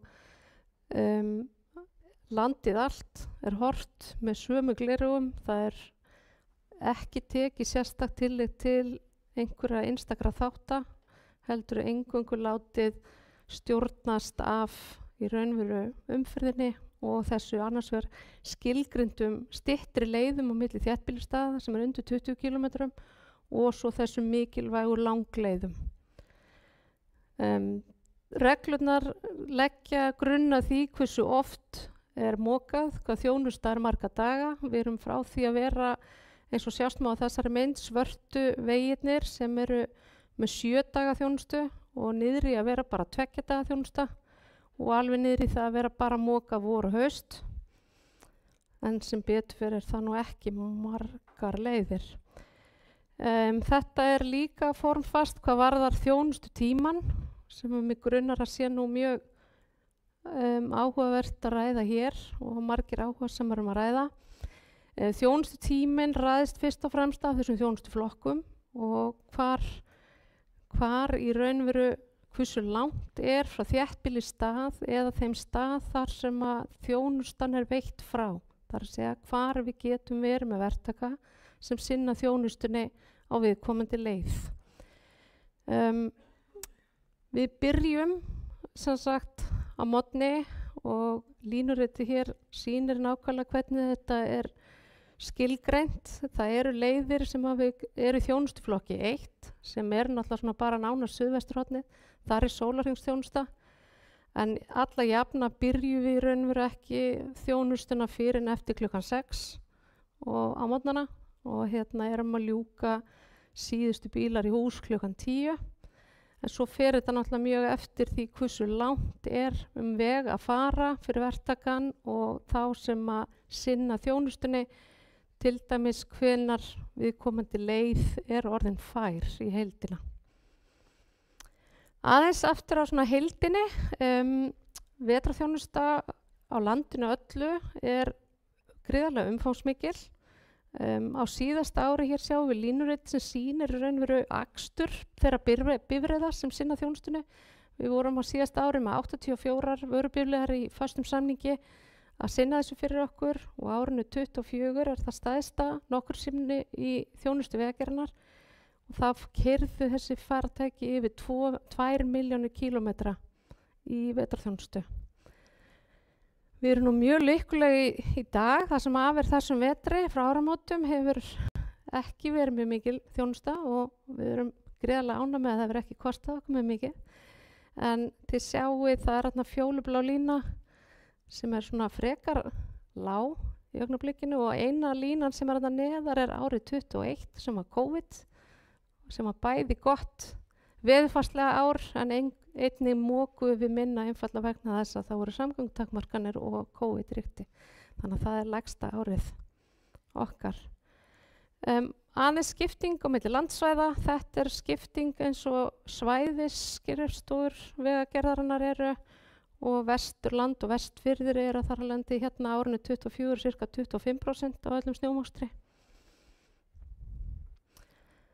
Aðeins þjónustu tíman, langar leiðir á milli þéttbýlisstaða hafa gjarnan styttri þjónustu tíma og ég nokkuð vissum að þurfið öll mjög meðvitið það að Vestfjarðavegur milli Patreksfjarðar og Búðardals ein af lengstu leiðunum sem við erum að sinna og þar lendi styðsti þjónustu tíminn. Það að segja tíminn sem við erum viss að búið að opna alla leiðina og þangað til við hættum síðdegis hvað styðstur. Það svipað og Djúpvegi og Ísafjarðar Djúpi, það munar aðeins hálftíma þar en það eru aðra leiðir á landinu sem eru með svipaðan tíma en það eru ekki jafn langar leiðir og þessi leið.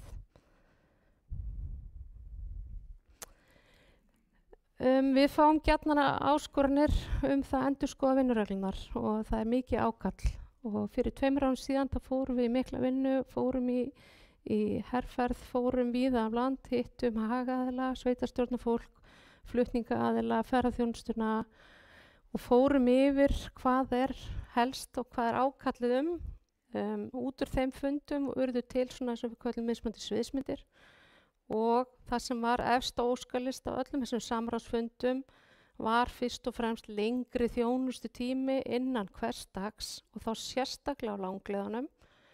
En einnig var náttúrulega mjög mikið talað að fjölga þjónustudögum. Það mjög víð og það sem bara þjónusta 3-4 daga í viku og bara held ég að flestum stöðum orðið að verða óásættanlegt. Það sem kannski mikið, við létum þessa sem tóku þátt við velja hvað væri mikilvægast og hvað myndi skipta mestu máli og þetta voru oft 4 umræður að sérstaklega voru flutningsaðilarnir ekki mjög mikið sammála ferðaþjónustunni og ferðaþjónustan alls ekki sammála sveitarstjórnarfólkinu.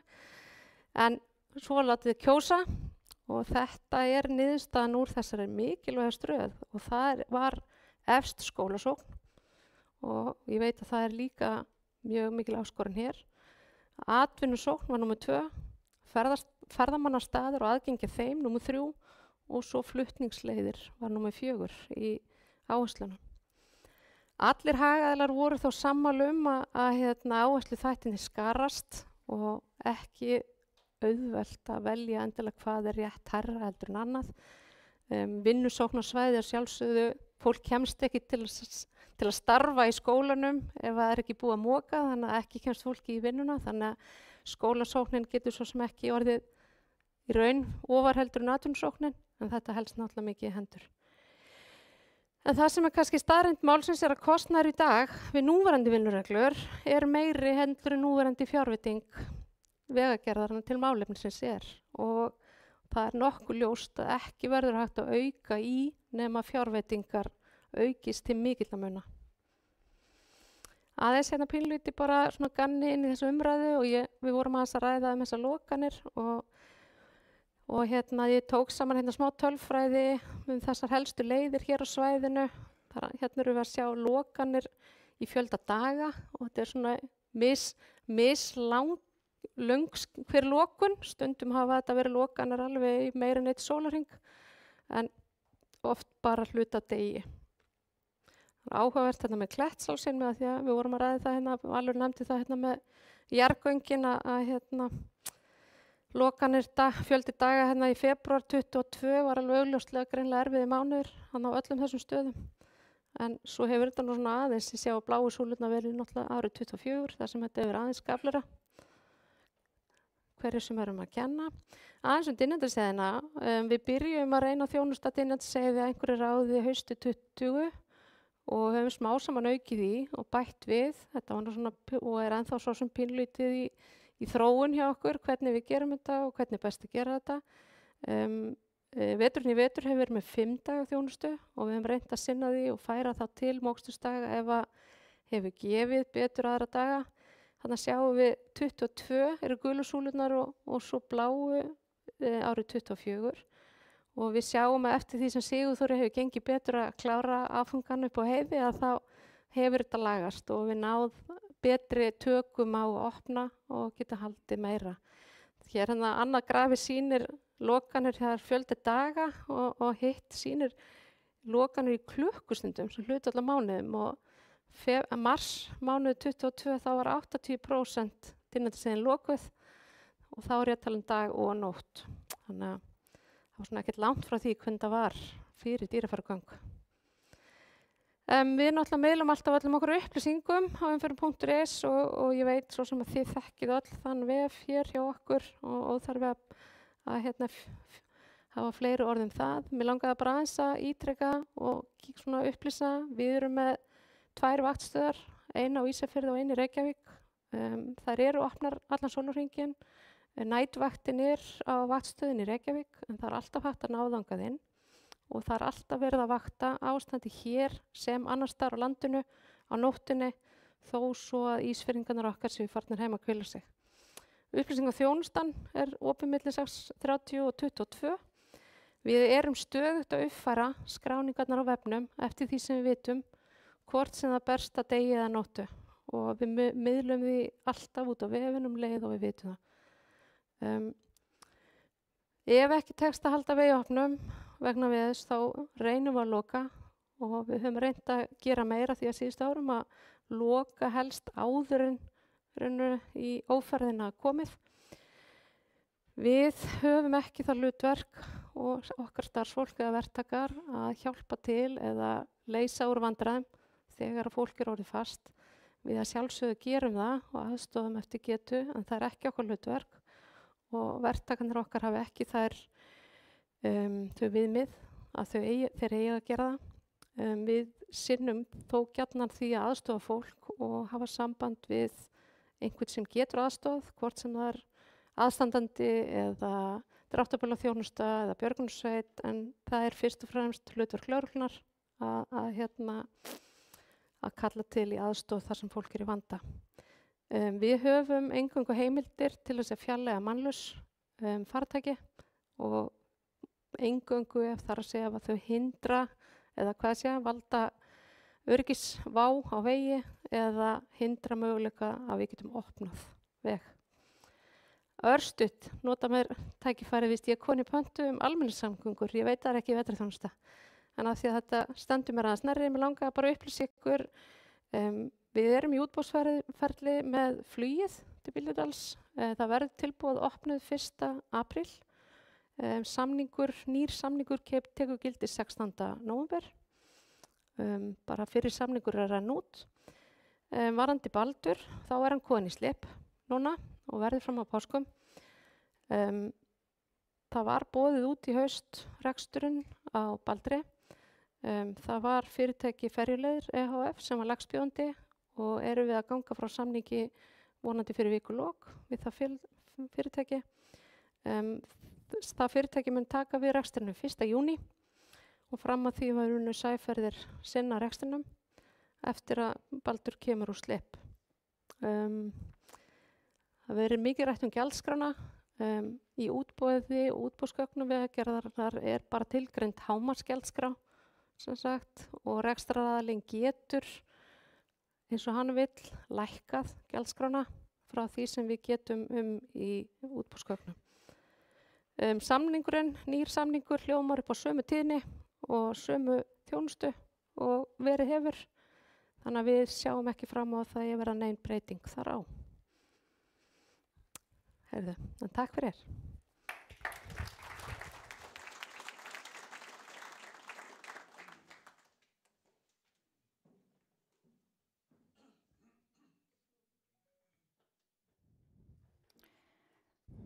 Þakka Bergþóru Kristinsdóttur kærlega fyrir þessa yfirferð. Verða þessar glærur ekki örugglega aðgengilegar eftir fundin. Það var margt áhugavert. Já, ég rak til dæmis augun í það að vetrarþjónusta frá Flókalundi að Bjarkalundi var sögð 11 til 17, þarna 11 til 19 fyrir gefiði. En það ekki búið uppfærinu umferðin.is. Og streymi verður aðgengilegt, já, svo ég endurtaki hérna. En við erum nú langt komið hjá okkur. Ég ætla að bjóða Bergþóru Þorkelsdóttur hérna næst upp í pontu. Hún ætlar að flytja hérna loka orð. En við höfum smá tíma fyrir spurningar, kannski ekki mikinn, en smá tíma. Þannig að þeir frummælendur sem voru hér í pontu áðan, þeir munu setjast hér á pallborð og við munum taka nokkra spurningar. En Bergþóra, gjör svo vel.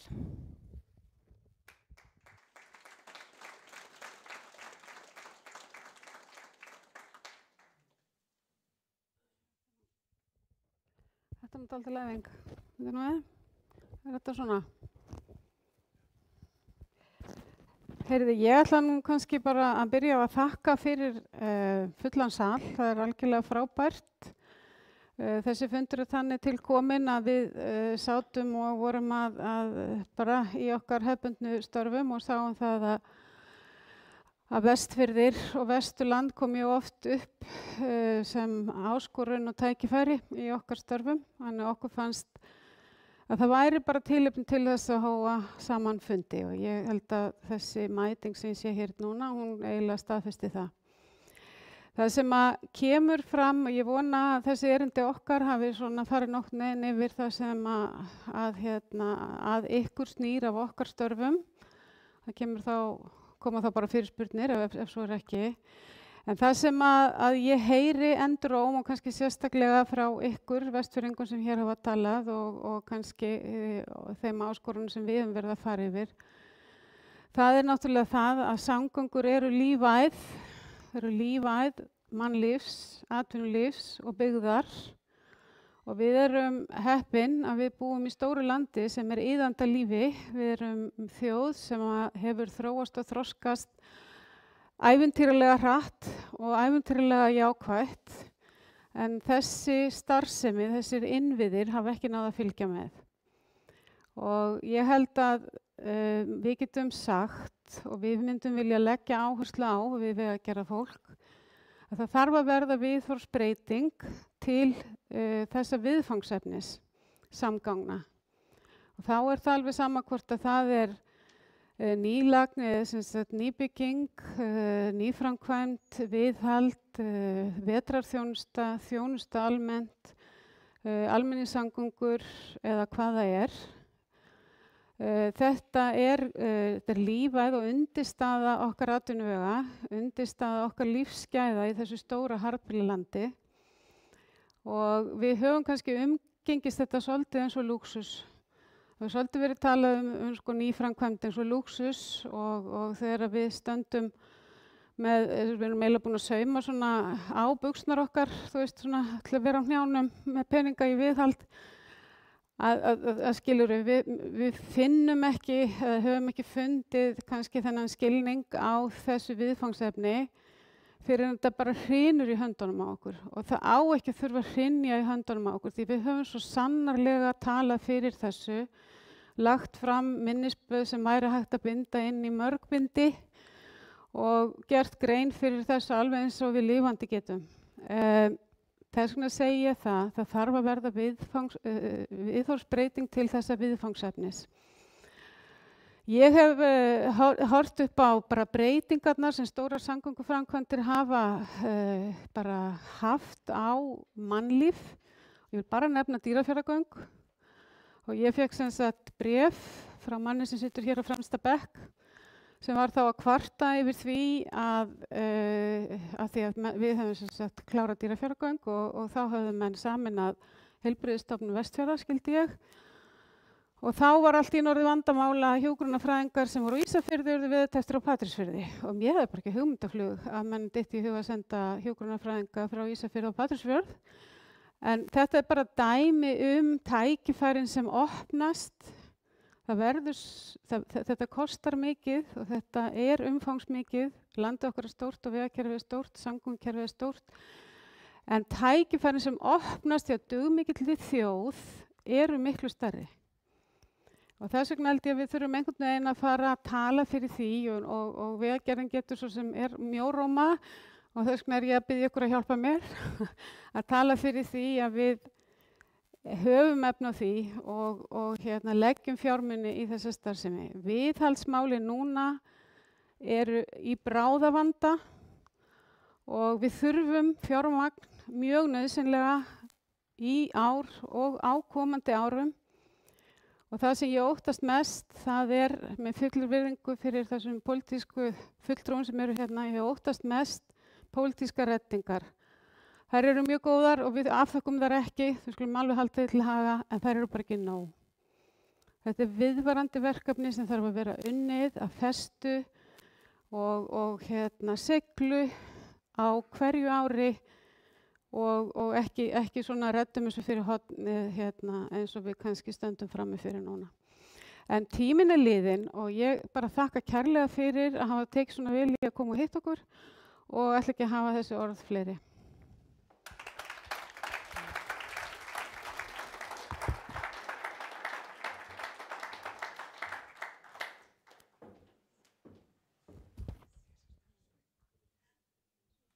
Kæra þakkir Bergþóra. Ég held að sé óhætt að segja að það sé mikilvægt að við stöndum öll saman og stöndum á baki Vegagerðinni þegar þau sækja í meira fjármagn því að það er kannski okkar leið að það er að hringja í Vegagerðina og væla aðeins í þeim sko. En það er kannski ekki alltaf rétta leiðin. Þá langar mig að biðja þau sem voru með framsögu að koma hér og þau stólar en þau kannski bara eru í hvarfi á bakvið hópinn, ég veit það ekki, hvort þau sjáist eitthvað eða hvort þau...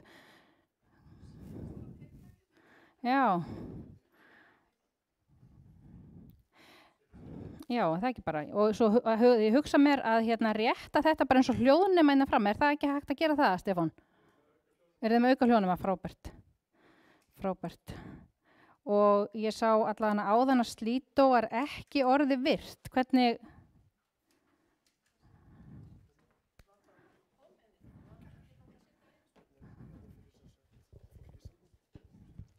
Já, það er ekki einhverja...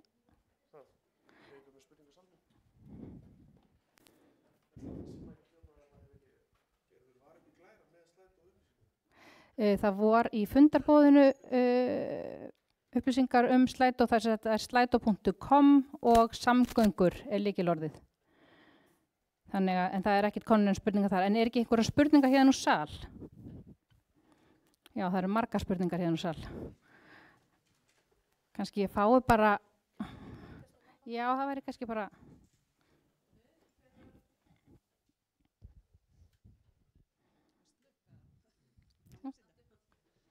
Góðan daginn.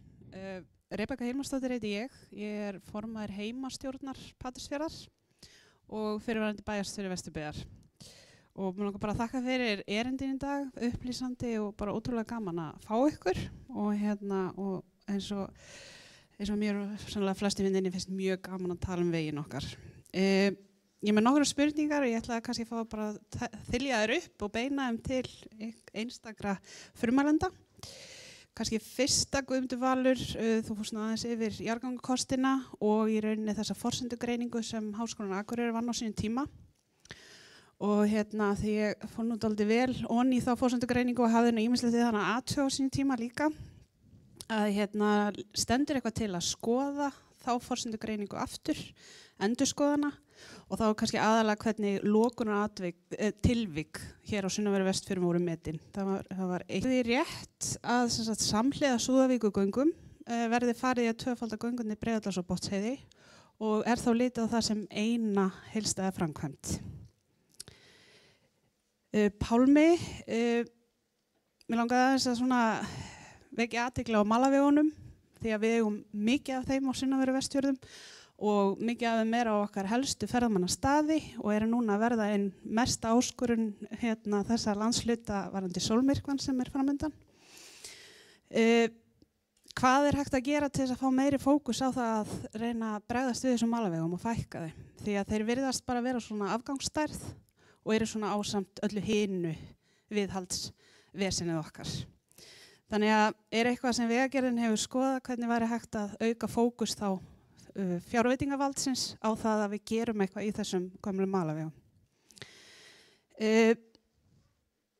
Varðandi bara viðhald almennt þá hef ég líka velt í fyrir mér hvort að ein leið í því að reyna að ná athygli fjárveitingavaldsins væri það að við værum með svona viðburði. Þegar við erum búin að í rauninni fara í viðhald á vegum, að þegar við erum búin að eyða svona mörgum milljörðum í vegi, þá höldum við eitthvað gott partí, klippum og borða og gerum eitthvað meira úr því. Hvort að það sé leiðin til þess að auka fjármagn í viðhald vega. Ég var alltaf að velta því fyrir mér. Bergþóra, vetrarþjónusta, okkur mjög hugleikin og ég sem formaður heimastjórnar er náttúrulega mjög hugsi yfir vetrarþjónustu hér á milli þéttbýlisstaða, vetrarþjónustu við flugvöllin okkar. Við erum mjög háð þessu. Þjónustutíminn er bara risavaxið vandamál og það við Klessás líka ánægilegt að sjá ef hann er að lengjast til 7. Það er strax til bóta. Þú nefndi það að umferðarmagn væri biblían í öllu í þessu formföstu reglum og þá langar mig að vita þegar að teljara bila eins og til dæmis það er engin teljari í gangi á Mikladal í dag. Hvaða áhrif hefur það á það þegar verið að meta eða endurskoða vetrarþjónustu reglunar? Af því að við ítrekka lendum í því að það er ekki verið að telja umferð. Þannig að bara hvað er gert, hvernig er litið til þess og stendur það til mögulega að fjölga þá teljurum til þess að þið hafið sem bestar upplýsingar umferðarþunga. Ég er með heilmikið meira en þetta eru svona þær spurningar sem að brenna mest á mér. Takk fyrir.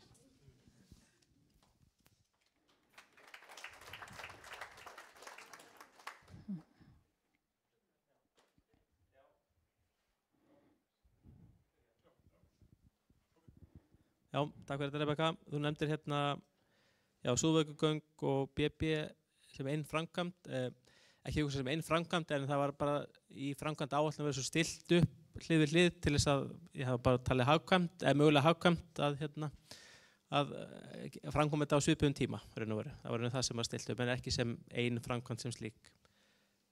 Svo var það endurskoðun og forgangsröðun, áhrif lokana.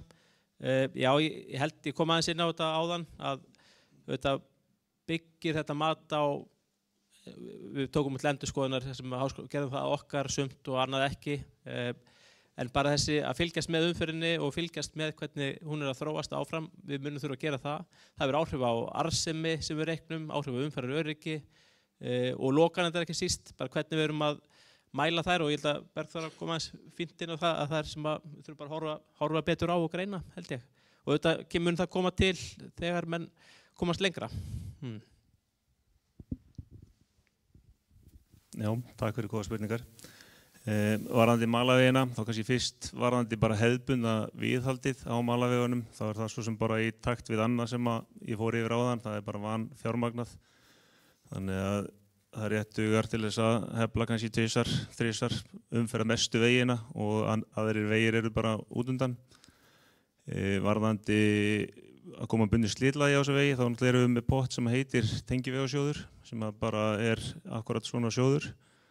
Og við vorum til dæmis að bjóða út næstu áfanga á Örlysafnavegi sem verður opnaðir á þriðjudaginn í næstu viku, sem eru 2 kaflar og vonandi fáum við bara góð tilboð í það.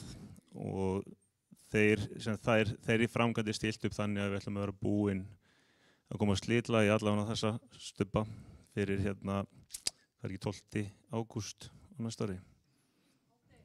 Hádegi, verður tilbúið á hádegi. Þú varst að tala borðaklippingar, alltaf mjög skemmtilegar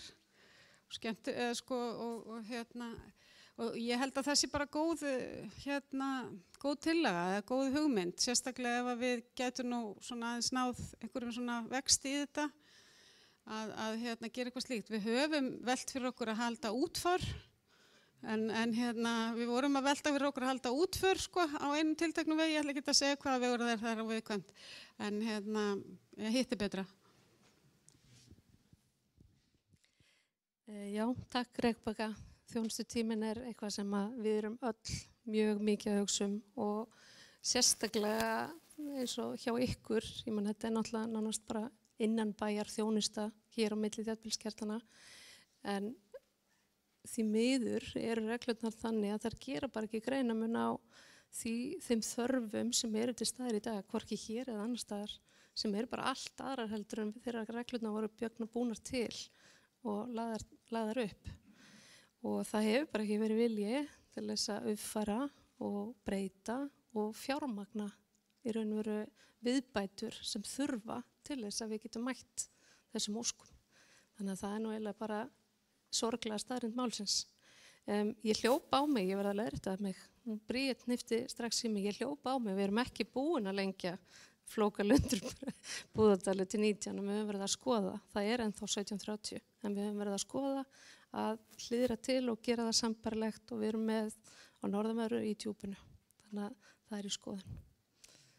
Það var eitthvað, já, með teljarna, já, Mikladalur hefur verið bílaður og bílar gjallan og það náttúrulega fyrst og fremst vegna þess að vegurinn ónýtur og það mjög erfitt að hafa teljara í vegi sem ónýtur.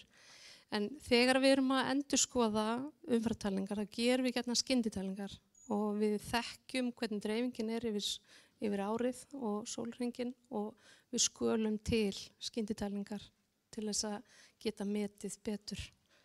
En það mjög erfitt að viðhalda teljaranum á Mýrdal.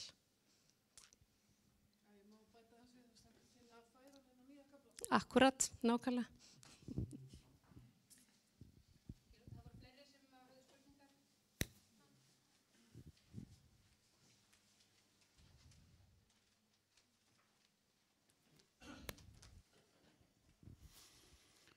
Páll Hauksson heiti ég og ökukennari, vinnifélagstjóri og stundum flutningabílstjóri hérna Patró.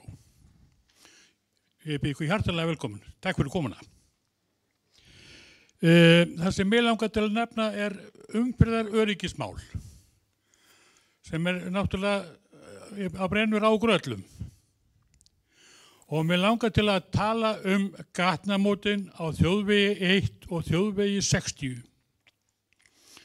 Og þegar maður að keyra til dæmis þessa leið á flutningabílum, þá þarf maður að nota öll gatnamótin, bæði að og frá og yfir og að nota öll gatnamótin á þjóðvegi 1 líka til að geta tekið beygju svo maður vissi ekki vagnana út af.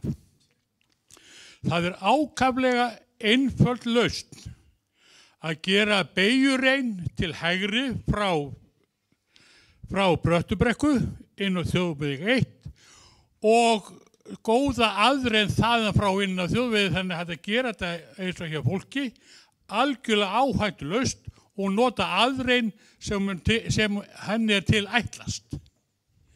Nokkuð möguleiki á að þetta verði kannað hvað verður aðnað og hvort að þetta sé ykkur möguleiki í náinni framtíð. Takk.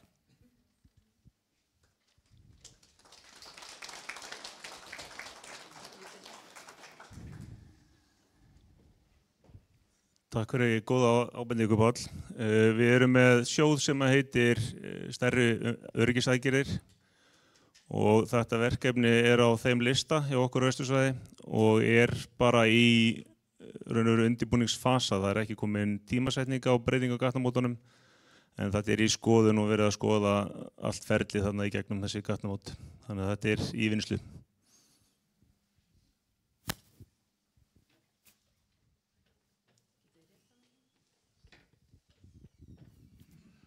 Smári Gesson heiti ég. Ég mikill áhugamaður samgöngur hér á svæðinu og víðar.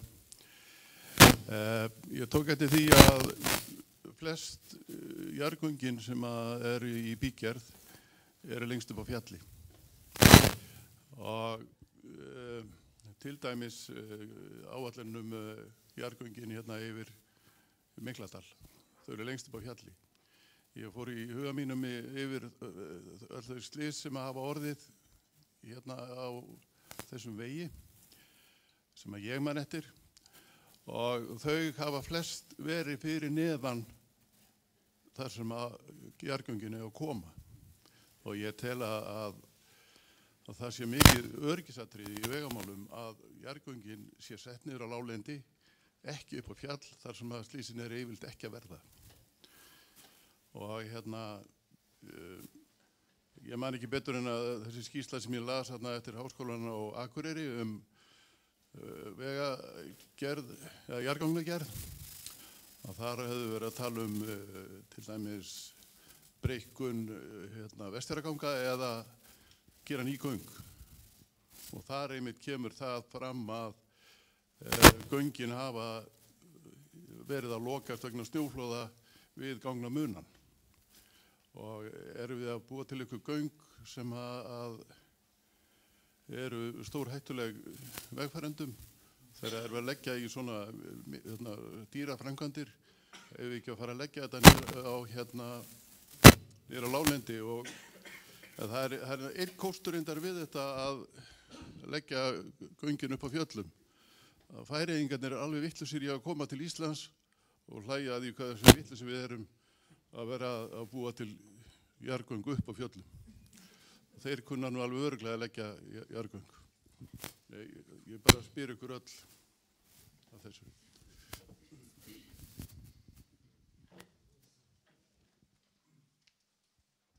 Já, takk fyrir þetta.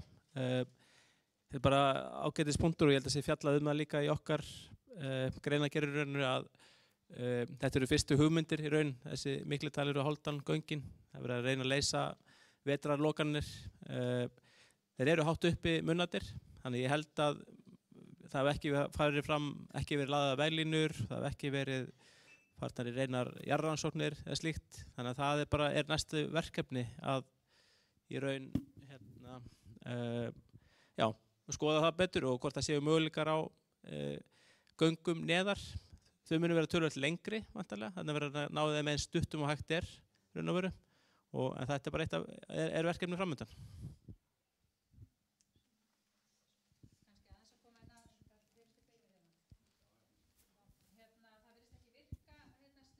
Þannig að ég er að fá ábendingar að það sé ekki að virka. Við erum að reyna að koma því í lag en ég veit ekki hvort ég á að vera vongóð það.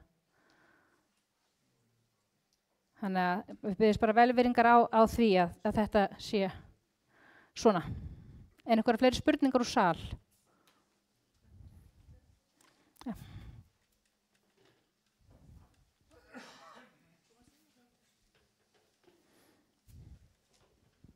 Góða kvöldið, Guðni heiti ég.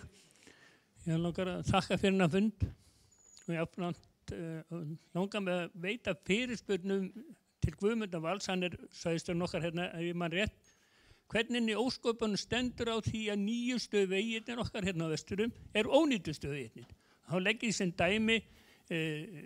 sem dæmi nýja flotta veg okkar, glæsilega vegur, en slitlaði gjörsamlega ónýtt í Teigsskógi. Nýju vegun okkar í Tálknaveri, flott brú, það vantar ekki, en vegurinn ónýtur. Og svona þarf það að telja upp alla nýju spottan okkar. Hvernig í ósköpunum stendur á þessu?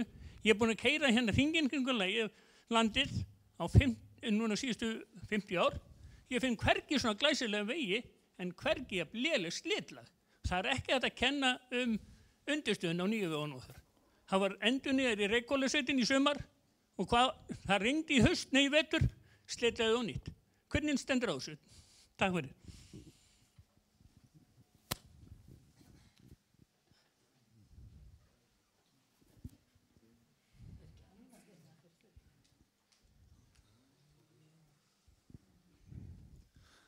Herðu, takk fyrir og það er von að fólk spyrji.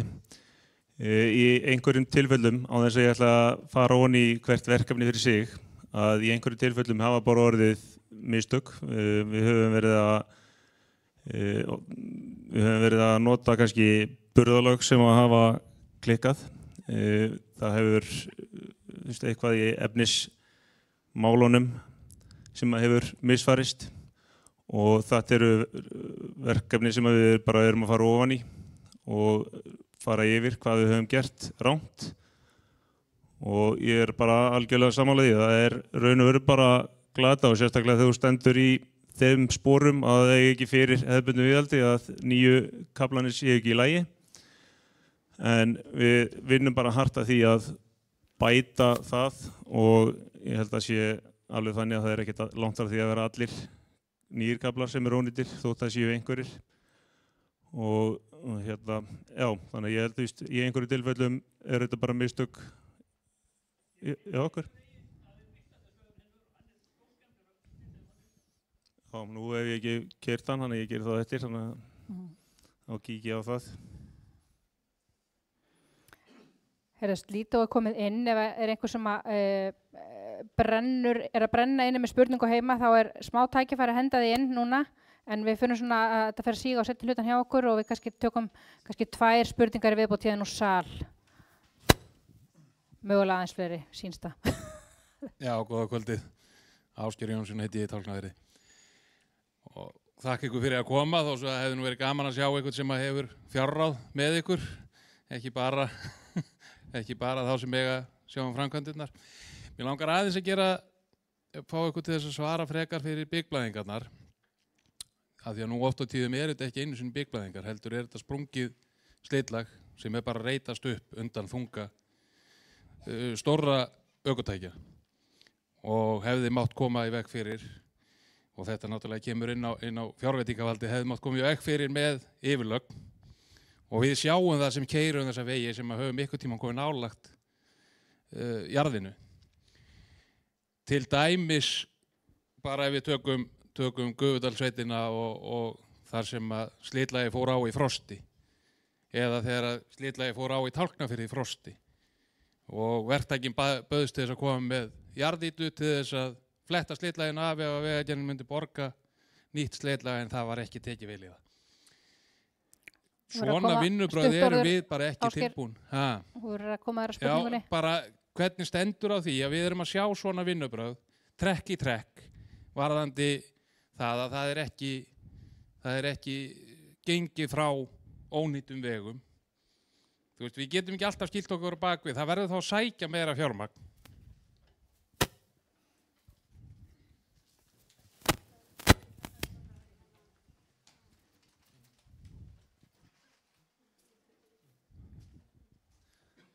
Herru, takk fyrir þetta.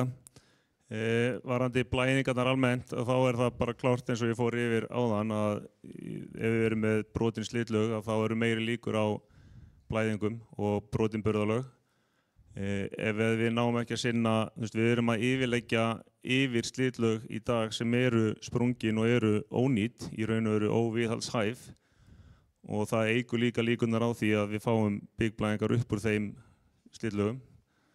En þetta bara staðan, við erum að reyna eftir fremsta megni að halda dampi og halda vegakerfinu færu, og eins og sást líka bara á holu viðgerðar súluritinu áðan, skilur, þetta er ekki öfundsverð staða. Hérna er fólk að vinna 5 daga vikunar út í vegi að móka hún í sömu hóluna kannski dag eftir dag, og þetta er bara ein birtingarmyndin af þessu. Varðandi slitlög sem fara á seint á haustinn, þá er það bara eitthvað sem við erum búin að taka fyrir, og það er alltaf pressa á okkur. Við erum að lenda sumarið stutt og það er pressa að koma slitlagin á. Við erum kannski frekar umferðarvænni heldur en við ættum að vera, bara og líka eins með þungatakmarkanir. Við erum kannski að bíða of lengi með þessu þungatakmarkanir. Við mögum kannski hugsa meira veginn okkar heldur en alltaf umferðina sem er oftar en ekki kannski í fyrsta sæti. Ég vona að það svarað allavega hluta af þessu. Ég ætla með að Sólveig labbar hérna með mikrofónin. Það eru 3 spurningar hérna sem ég langar til þess að lesa hérna upp af Slætó. Það er spurt hér, hafið þið spáð í göngum milli Álftafjarðar og Dýrafjarðar, þannig hægt sé að draga úr umferði gegnum Breiðdalsgöng og nýta betur Súðavíkurgöng. Svo er spurt hér, hvað kostar vetrarþjónusta á Vestfjörðum? Og svo er spurt, hvers vegna er bara miðað við fjölda bíla en ekki þunga ökutækja þegar verið að skipuleggja hvar þörfin er mest á landinu? Skulum byrja á þessum. Já, sem sagt vetrarþjónustu.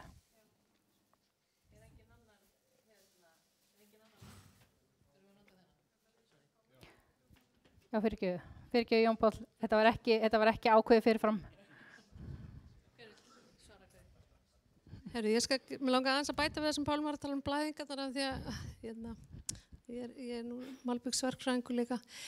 Það er rosalega mikilvægt að vera ekki mjög fílmularíkt burðarlag, og stundum erum við að klára nýframkvæmda verkefnin okkar seint á haust, og þá er valkosturinn að setja klæðinguna á haust eða keyra burðarlaginu allan veturinn og gera þar leiðandi burðarlagið fínefna ríkara heldur en við hefum viljað að leggja árið eftir. Þannig að valkostin eru ofta ekki góðir. Þannig að ég vildi bara ítreka það. Varðandi vetrarþjónustuna, hvað kostnaðurinn á henni á Vestfjörðum? Ég er ekki með sundulega Vestfirði versus allt Vesturland. Við getum bara sagt það allavega að ég veit að vestursvæðið hans Pálma er yfirleitt metið nærri 600 milljónir, held í 900, já. En við erum í ár, allavega veturinn í vetur, 200 milljónir undir því sem við áætluðum, þannig að við erum voðalega lukkuleg. Ennþá, 7.13, já. Í fyrra mókuðum við náttúrulega í maí, þannig að við skulum ekki rósa happið ennþá. En þungi bílar versus létti bílar þegar við erum að velja leiðir, nei, við flokkum ekki sérstaklega þunga bíla eða létta bíla þegar við erum að meta forgangsröðun í vetrarþjónustuflokkana og eins og þið sjáið áðan í kynningunni þegar verið að skoða áherslunar að þá ekkert endilega í heildinni mikil áherslu á flutninga á landsvísu þó svo að hér sé það náttúrulega algjörlega númer 1 að þá erum við að annar staðar í raun veru vinnusókn innan sveitafélaga sem sagt að því að sveitafélag hafa saminast og hér eins og við vorum að ræða hér áðan að vinnusókn, almenn vinnusókn alveg það sem að fólk setur lang efst í forgangsröðun fyrir vetrarþjónustu en flutningaleiðirnar að þær hafa hrapað niður í forgangsröðun. Þannig að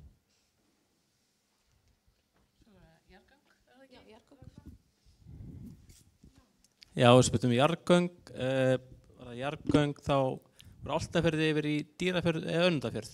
Dýrafjörð. Yfir í Dýrafjörð, já, ok. Ég ekki viss að það hafi verið skoðað mikið, en ég bara, það er að skoða hversu lengdir og allt þetta, en bara áhugaverður punktur.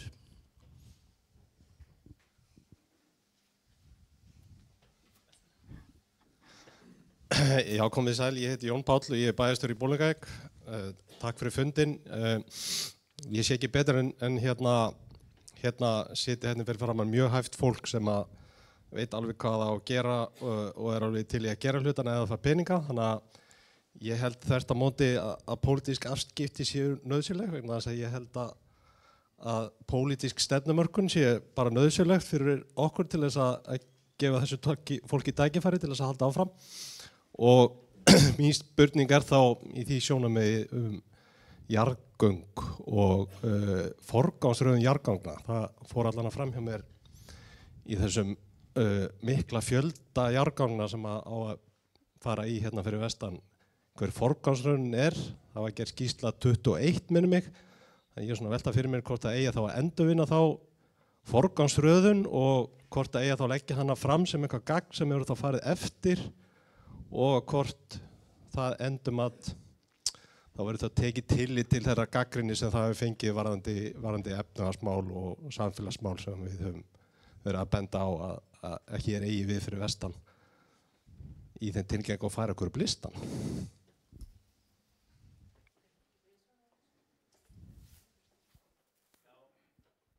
Já, takk fyrir þetta Jón Páll. Ég held að forgangsröðun var náttúrulega bara á okkar mati vel rökstutt og ígrunduð og var sett þarna fram 2023 sem grundvallur inn í samgönguáætlun en bara þarf bara að taka hluti til endurskoðunar. Ég held að það sé reglulega og náttúrulega það er ekki búið að afgreiða forgangsröðun á Alþingi en þetta var bara tillaga þarna frá 2023 sem á okkar mati var bara vel rökstutt í raun og veru og það eru bara fáum náttúrulega gagnrýni frá öllum sennilega held ég, öllum landslutum þannig að það er bara þannig. Varðandi þetta það sem hefur kannski verið forgangsmál hjá okkur varðandi jarðgöngin, það Alþingis sem forgangsraðar. Við vinnum þessa vinnu til þess að það sé eitthvað plagg til að taka samtalið og við gerum okkur alveg grein fyrir því að það ekki allir glaðir og það hefði aldrei geta orðið. En það sem svo mikilvægt og það sem skiptir gríðalegu máli til þess að ná afköstum í þessu að það sé fyrirliggjandi forgangsröðun og fjármagn til að undirbúa. Það tekur 3 til 5 ár.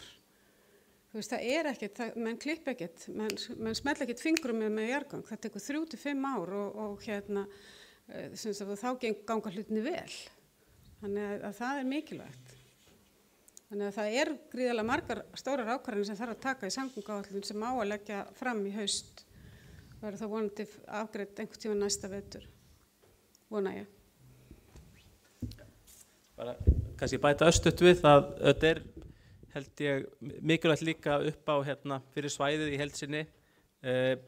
bara eins og fjórðungssambandið það verið að forgangsraða innan svæðisins hvað best að byggja upp og þetta erum við að horfa á svoleiðis líka og við sittum vera ágæti samhljómur í þeim umsögnum frá fjórðungssambandið Vestfjarða og í röðunum okkar en kannski allavega innan Vestfjarða, ekki segja það. Við langar kannski að bæta hérna smá jarðgangaspurningu hérna af Slædó en það spurt væri hægt að hraða jarðgangagerð með veggjöldum. Flestir myndu glaðir greiða veggjöld og fá öruggari og betri samgangur í gegnum göng í stað fjallvega.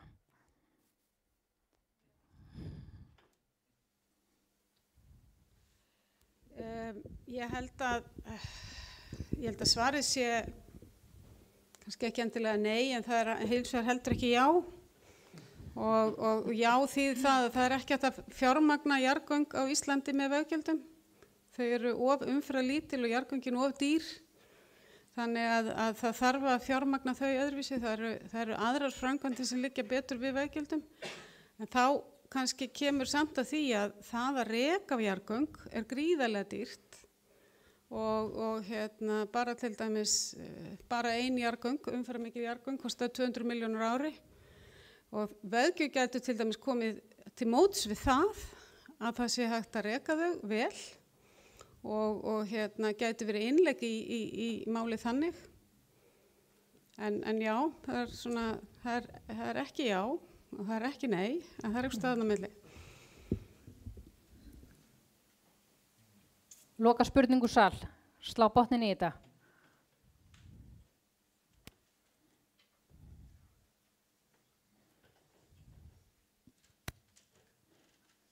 Já, Jónas B. Guðmundsson heiti ég, íbúi á Ísafirði. Örstutt, Breiðafjarðarferjan Baldur. Mér skilst að það sé greitt niður með henni síðast ég vissi 600 milljónir króna á ári. Nú eru vegirnir alltaf að batna og firðirnir verða þveraðir fyrir austan Klettsháls og þetta verður styttra og öruggara að fara þó að Klettsháls verði nú alltaf svolítið farartálmi. Hvað telja mér rétt að halda þessum siglingum í því formi sem eru núna lengi úti í viðbót? Hefur þetta eitthvað verið skoðað? Þarna telja mig ráðstafa fénu betur sem að fer í þetta ágæta skip. Takk. Ég held að við getum svaraði þannig að það stóð alltaf til að leggja af þessar siglingar í kjölfar þess að veglegning á Vestfjörðum batnaði, eða henni yrði lokið og vegirnir batnaði. En síðan verður stefnubreiting hvað það varðar, og ég er svona að reyna að hugsa tilbaka hvort það sé 22 eða 23 og svo leiðis.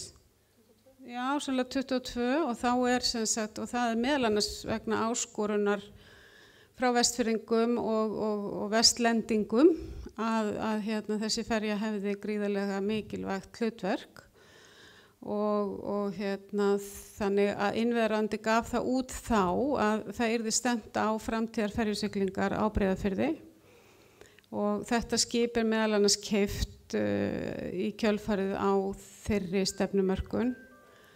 Þetta skip var hugsað til 5-10 ára, eitthvað svo leiðis, kannski meira en auðvitað þetta eins og annað, ég meina vegirnir eru sannlega að batna og þannig að þetta getur alveg verið mál sem menn vilja hugsa på nýtt, skal ekki segja, en þetta svona, já, það náttúrulega Flatey þarf alltaf að leysa. Svo annað mál sem kemur inn í þetta og það ferjukapallinn, þurfum við að opna það umræðu. En það sem sagt þannig að við rekum 5 ferjur og þær eru 2 stærstar, annars vegar Vestmannaeyjar og hins vegar á Breiðafirði og okkar sýn hefur verið svo að þessar ferjur þurfa að geta gengið í hlutverk hvors annars og lagsta bryggju á báðum stöðum. Þannig að það auki aðeins sveigjanleikann í þessi skip þau bila, það bara þannig. Þannig að þetta svona, þessi stefna var tekin 22 og ákvörðun tekin í innviðarráðuneytinu að halda ferjusiglingum Breiðafirði áfram, skipið keypt í kjölfar af því. Þannig að svo leysist staðan núna, svo spurning hvað verður.